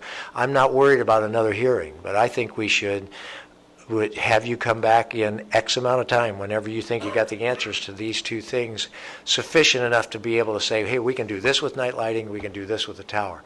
My original thought coming in here was, no, let's go ahead and do this and do some kind of contingency on that. But I think we have a healthy process going here, and if it takes you 4 weeks to have an expert, here's the questions.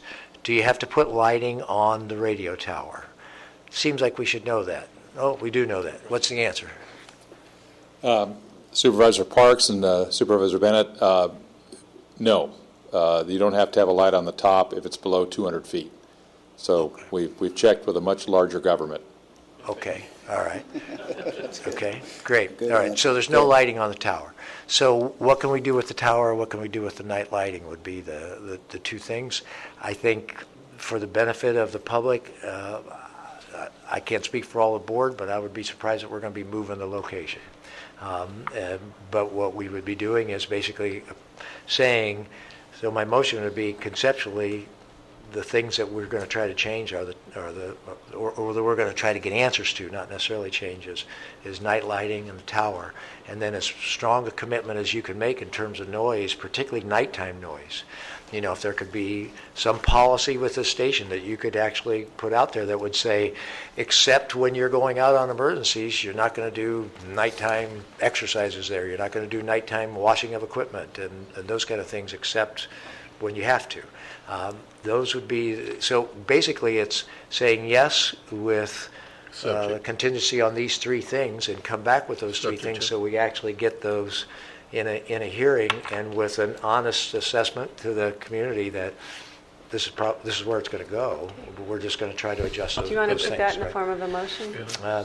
I thought I just did, but I'll try Okay, it again. But anyway, so I'd make a motion that that we ask this to come back at whatever time is appropriate, as soon as possible for the fire chief, so that we don't drag this out, as soon as possible, with specific answers on the night lighting and the tower and anything that you can talk to us about in terms of noise, particularly nighttime operational noise at the station. Recognizing there was nighttime operational noise at the other station, and this in some ways would be better without the backup. That you come back with that, and that our intention at the next, that those are the concerns we have. The other issues the board is comfortable enough with that we don't intend to revisit those at that point in time. That'd be my motion. Yep. Is that a legal? I mean, give me county counsel. Are we getting it in the ballpark here? That's fine. And just to be crystal clear, so your motion doesn't include any project approval today. It's to report back on these issues and then consider the project. I think that feels healthier for us to get those answers and then do the project approval. Does anybody? Is there a procedural problem with that? Are we on some kind of timeline that causes any kind of procedural problem with that? Chair Parks, Supervisor Bennett, I never have a procedural problem when I'm told what to do by the board. I appreciate that, but I do want to know. I mean, are there some deadlines that we're up against? If there are no deadlines, well, maybe Mark can tell that. And Chief, any deadlines from your perspective? Members of the board, no, there's no problem with us coming back and a report, and just to clarify our own efforts.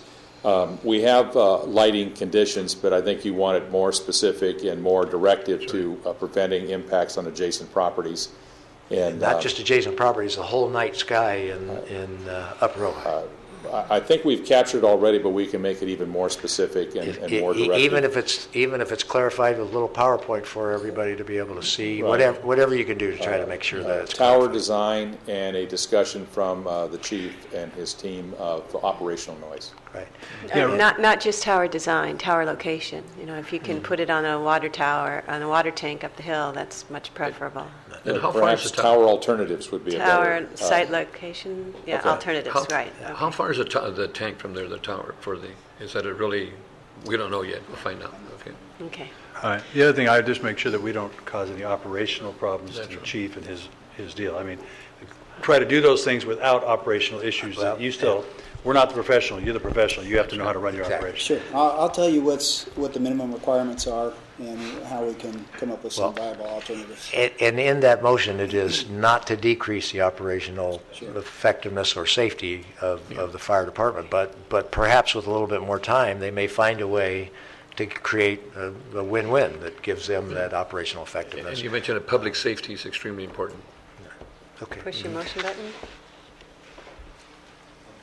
Clarification, ma'am. The motion is to continue. Correct. And report back to the board. With report back on these three specific things, and not a project approval, but conceptually we're not visiting those other issues. We could all please vote. Thank you for your testimony today. It made a difference. Thank you. And that concludes our time certain items. We have several regular items. Shall we continue through them, and then we'll break when we're done with our regular items? Okay. So the next regular item we would go to is 32. And 32 is the Healthcare Agency, Behavioral Health Department. Ms. Crandall's been here all day. Good afternoon. Good afternoon, Chair Parks, members of the board, CEO Powers. Elaine Crandall, Behavioral Health Department. It's been a good government day. Really appreciated what's going on here. Thank you for waiting. What we have on item 32 is two recommendations, and we're requesting ratification of and approval of the authorization for the Behavioral Health Director or designee to sign an agreement with Casa Pacifica and also a First Amendment with Kids and Families Together for children's mental health services. Casa Pacifica is providing intensive mental health services and related supports to transitional age youth non-minor dependents who have elected to continue enrollment in foster care system under the AB 12. The proposed Casa Pacifica agreement in the amount of $529,127 is for the term beginning November 1st, 2014 through June 30th, 2015. This agreement is funded by the KDA settlement, Short Dollar Medi-Cal FFP, and EPSDT realignment funding. For the Kids and Family Together, they are providing specialty mental health services to children to meet the needs of the age-specific population identified by the state, and based on HSA CFS databases, services will be focused on children from 0 to 5 years old. To ensure sufficient funding is available for Kids and Families Together for this expansion of existing program, the proposed first amendment is to a contract increase of $216,738 from $527.33 to $744,269. This agreement is also funded by the KDA settlement, short dollar Medi-Cal, FFP, and EPSDT realignment funding. Are there any questions on this? And I know we've gotten some revisions on it. Just want to mention that the Exhibit 1 is revised and that the clerk of the board has the updated exhibit. Right. And Supervisor Zaragoza has made a motion. Second from Supervisor Foy. Could we please vote? Thank you. And you're on the next item, too, isn't Yes, that right? thank you. Item 33 regarding the 1.5 full-time equivalency position. Yes, thank you. So we are requesting 1.5 full-time equivalent positions and 4 new senior crisis clinician per diem pool positions. This is to help staff when there are shortages due to staff being sick, on leave, or on vacation. The total amount for the fiscal year is $38,134. Our crisis team provides 24/7 immediate crisis and stabilization to individuals who are experiencing mental health emergency or urgent mental health needs. This senior crisis team clinician classification is distinguished from the other positions by experience and licensure requirements, and by the very nature of the crisis situations of individuals and families. In providing these crisis intervention services, the crisis team clinicians work independently to triage, diagnose, assess, case manage, and refer individuals. This per diem pool classification is distinguished from the regular classification in that additional compensation is provided in lieu of county benefits. This 24/7 nature of the work requires that the per diem pool crisis team are available evenings, weekends, and or holidays, and their assignments are scheduled flexibly and on an as-needed basis. None of the incumbents are guaranteed any number of work hours. Basically, it's just on call. Good. What say you, board? Do we have a motion? As needed, which is good. As needed, yes, sir. We do have a motion and a second. No objections. That's passed unanimously. Thank you. Thank you. Thanks for sticking around. Supervisor Foy, the next item is yours. Yes, I'd like to appoint Bruce Amos to the Aviation Commission. A motion and a second. Please vote. And our next item is 35, our County Executive Office, and this is regarding an MOU with the SEIU. Good afternoon, Madam Chair, members of the board, Mr. Powers. I'm Jim Dembowski, and I'm here to handle both 35 and 36. 35 deals with the recommendation that you start public hearings on the adoption of a 2-year MOA between this county and the Service Employees International Union Local 721 on behalf of the Student Bargaining Unit. The last MOA for this unit expired in 2010. Local 721 requested we start bargaining over the terms of a successor agreement in September of 2014, and after several sessions, we gave the 721 its last, best, and final offer. On February 11th, Local 721 notified the county that the LBFO had been ratified. The recommended agreement provides that high school students, which are traditionally about 5% of the student workforce, will be paid at the higher of either the federal or state minimum wage, and post-high school students actively pursuing their higher education will immediately receive a 25-cent per hour raise and will thereafter be paid at 5% above the high school students. Departments are also encouraged to work with the students during holiday weeks so that they can work their normally assigned number of hours and not lose the opportunity to work and earn money due to the unpaid holiday. It still remains an unpaid holiday for them. Finally, in an effort to open up opportunities and increase opportunities for more students, individual students will be able to work as student workers for only a 2-year period, and within that period, will only be able to work a total of 1,040 hours for each of those one of those years. It is thought that those individual limits will cause a systemic churn or turnover and will allow those who are employed to pursue, will get more students in and still allow those who are employed the opportunity to pursue their primary goal, which is that of successfully completing their education. The Civil Service Commission will review this recommended agreement at its meeting this Thursday and will provide you with its impressions at the appearance at the second hearing, which is slated for the 3rd of March. I'd be happy to respond to any questions. I do appreciate the fact that it opens up more opportunities by having a term for the internships. Right. Also looking at the future, maybe getting a centralized resource or database where interns from throughout the county who want a position can find out that there are openings. I think that would be good also in terms of being able to open this up for more people to have this great experience. There's a great opportunity. Right, and maybe hopefully work with some interns, as we mentioned before, too. That's it. All right, Good. So we have a motion and a second. Thank you, Jim. Could we please vote? And Jim, I think you're up for this next one, too. This is the MOA with the Specialized Peace Officers. Yes, I'm here on behalf of the CEO on the adoption of a 3-year MOA between this county and the Specialized Peace Officers Association on behalf of the single welfare fraud investigator in the district attorney's office and the 4 medical examiner investigators at the healthcare agency. There's actually 5 FTEs over there. The last positive compensation for this unit was a 1.5% salary and flex package in early 2009. As is well known, when we last bargained in 2010, it was under far different economic circumstances, and SPOVAC, as they are known, then partnered with the county and agreed to not only have no salary increases through 2013, it further agreed to a full 3% reduction based primarily on a reduction to the employer pickup of the then employer pickup of the employee's retirement contribution. The previous MOA expired in April of 2013. The parties finally started bargaining a successor to that agreement again in September of 14, and after several sessions, we gave SPOVAC the last best and final county offer that was substantively based on the model we've successfully bargained over this most recently bargain cycle.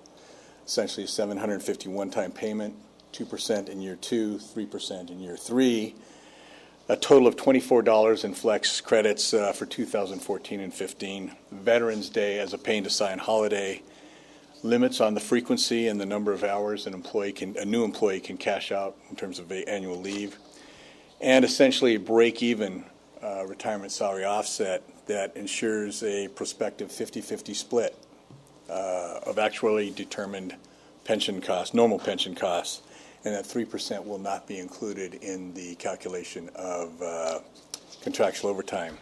There were a couple of unit-specific issues that are addressed in this MOA. Specifically, the welfare fraud investigators demonstrated proficiency at both Spanish and English, will be compensated at the same level as the deputy and sheriffs and the district attorney investigators with whom she works side by side.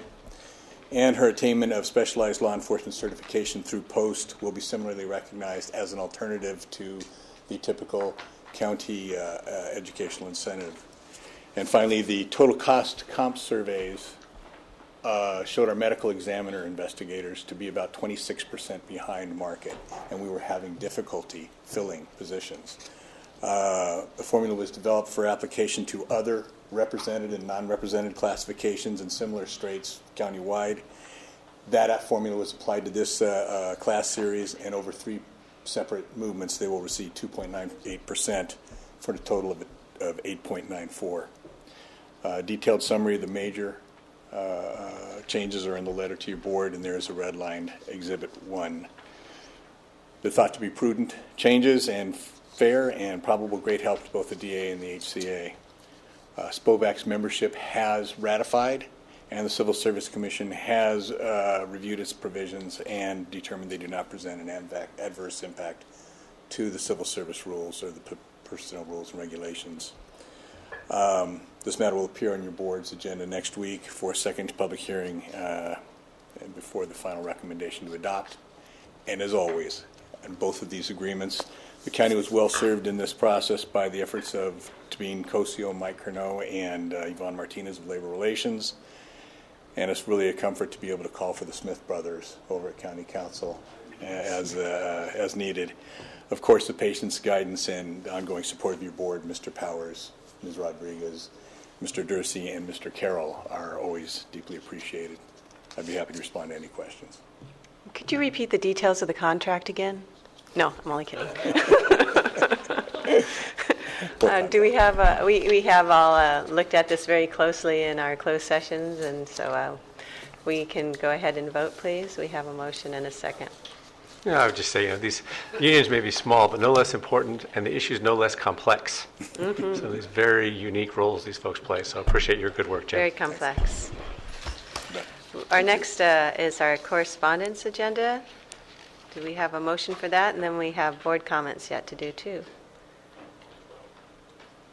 And that's right. Let's do that one. We had to hold off on one of the consent items, item 12, because we didn't have a 4/5 vote. So if we could have item 12 before us, which was part of our consent, and this is regarding ratification of behavioral health MOU. Motion and a second. And if we could vote on that, go to board comments then. And we have Supervisor Zaragoza. Yeah, thank you. I just want to share with you that this last week I attended the Turning Point Annual Community Building Breakfast at the Courtyard Marriott in Oxnard. And also I'd like to share that NAMI's going to have their walk here, their NAMI walk on May the 2nd here at in Ventura, and the phone number for that is 641-2426, 641-2426 for the NAMI walk. And also I held a community meeting in Nyland Acres, in the MAC meeting last week, regarding the assessment district for Nyland, hopefully to purchase that Nyland Center, and it was very well attended. Additionally, I attended the Highway Patrol promotion event for Officer Steve Reed, who's moving to the San Francisco area. You know, he was really instrumental in helping us out over in Silver Strand, Hollywood by the Sea, and also with our MAC. And also, I attended the American Veterans monthly meeting by the Vietnam veterans, and they did not have a flag, a U.S. flag. They had a little tiny flag that we use for the parades and so forth. So Bill Gallagher and I, from my office, bought him a California flag and a U.S. flag. You know, they were similar to the ones we have here, from our own money, no tax money. So they were very, very happy about that, and we presented those flags last Saturday. Also had Bill attended the Transportation Infrastructure Roundtable with Congresswoman Brownlee over at the harbor, and it was very informative. And lastly, I'd like to congratulate Michael Powers. He was appointed to the ISSS, commissioned by the governor of the state of California. So congratulations. And that's all I have. Supervisor Bennett. I'd like to ask the board to adjourn in memory of the people on this list, and that'll be it for today. Supervisor Zaragoza, did you also have a list? Yes, and I have it here someplace. We can include that then. Mm-hmm. Supervisor Foy. Yeah, I'd like to adjourn the members of the people on this list and just also make a comment. We had the gentleman, Mr. Boyer, come here today, and I usually don't make comment on this, but when somebody accuses our sheriffs and people of doing stuff like that, I just got to make comment.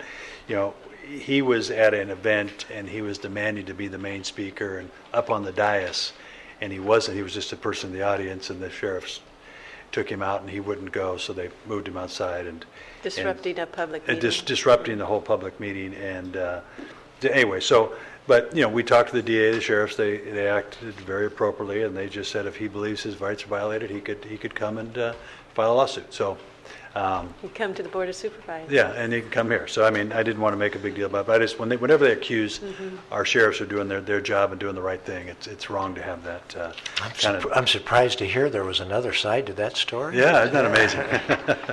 But also, if we could, Mark, do you have anything else to tell us? I know we've only been here about 4 or 5 hours in this short meeting, but if there's anything else that's come up in regards to what you were involved with this morning? Sure. Good afternoon.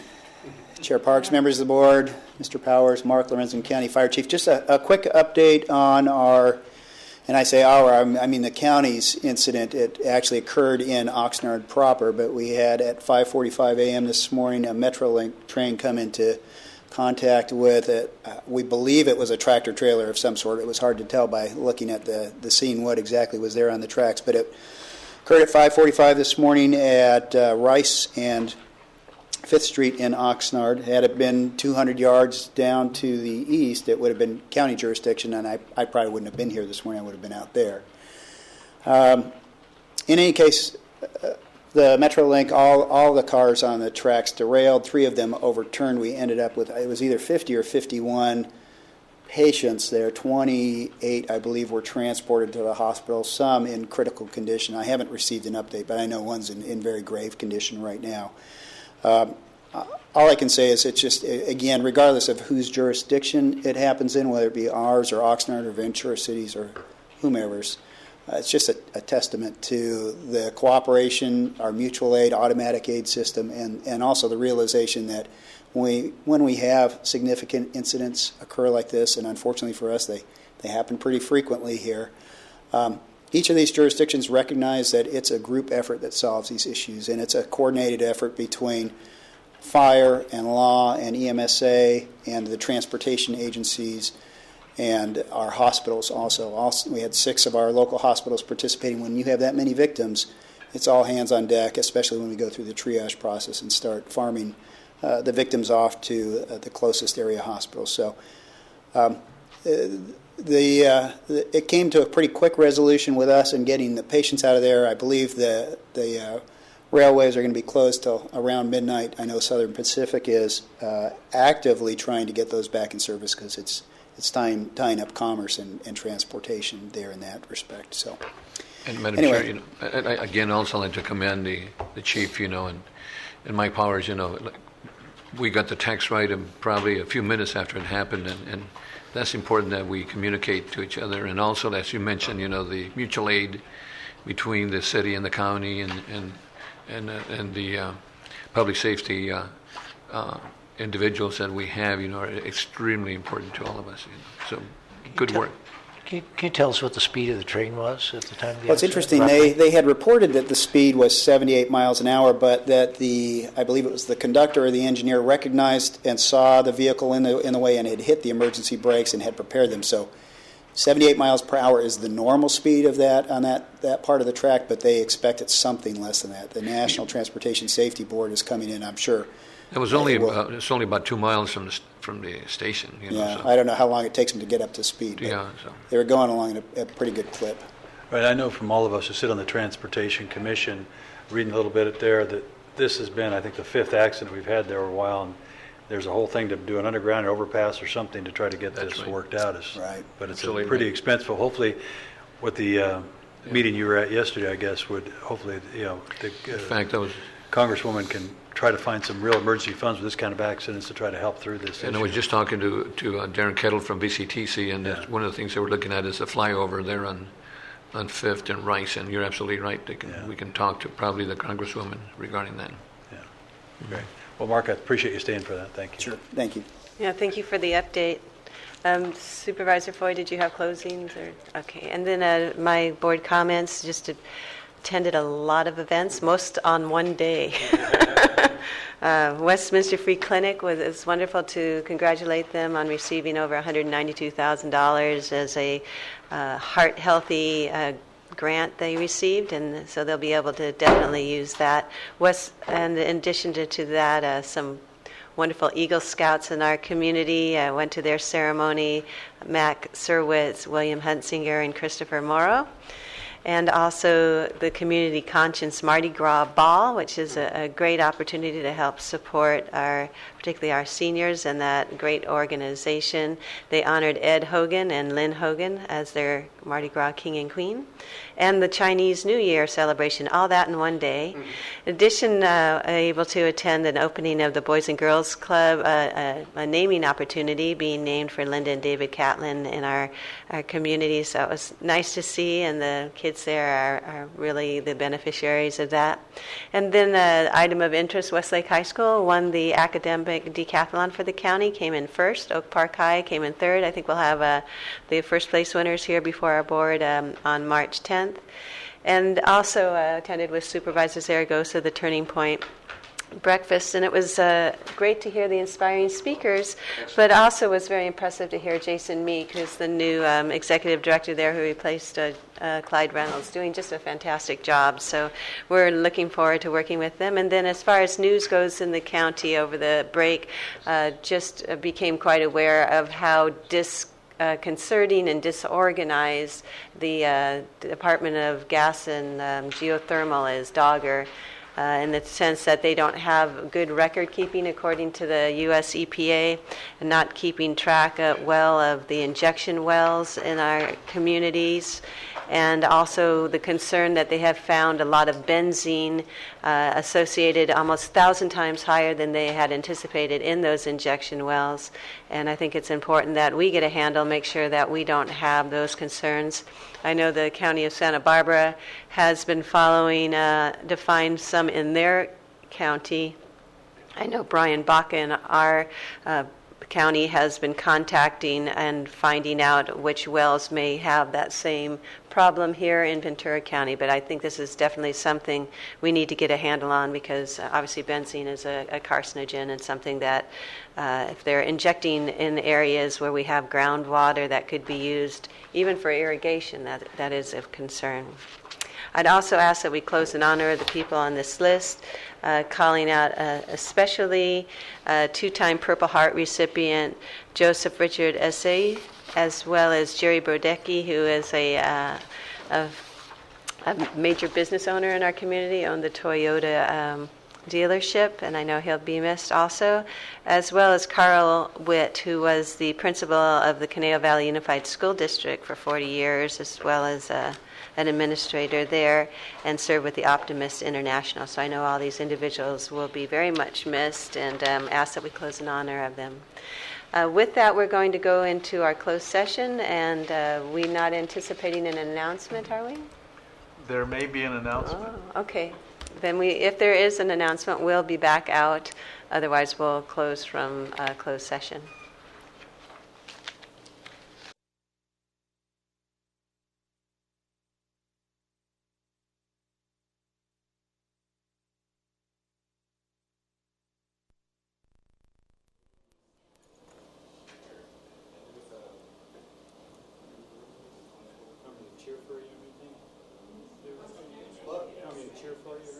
Yeah, please. Stand, you know.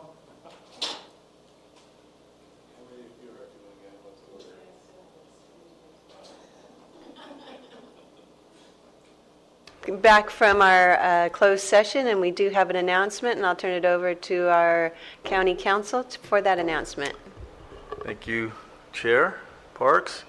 There's an announcement in item 37, which is existing litigation, and the case name is County of Santa Clara versus Atlantic Richfield Company, Santa Clara County Superior Court case number 100CB788657, and the board has authorized County Council to approve a contract with the law firm of Alt, Schuler, and Berzon to act as special appellant counsel for the County of Ventura, as long as the other counties and cities who are plaintiffs in this action. And the vote of the board was 4-0 in support. Supervisor Long was absent. Thank you. Thank you. And with that, we'll stand adjourned.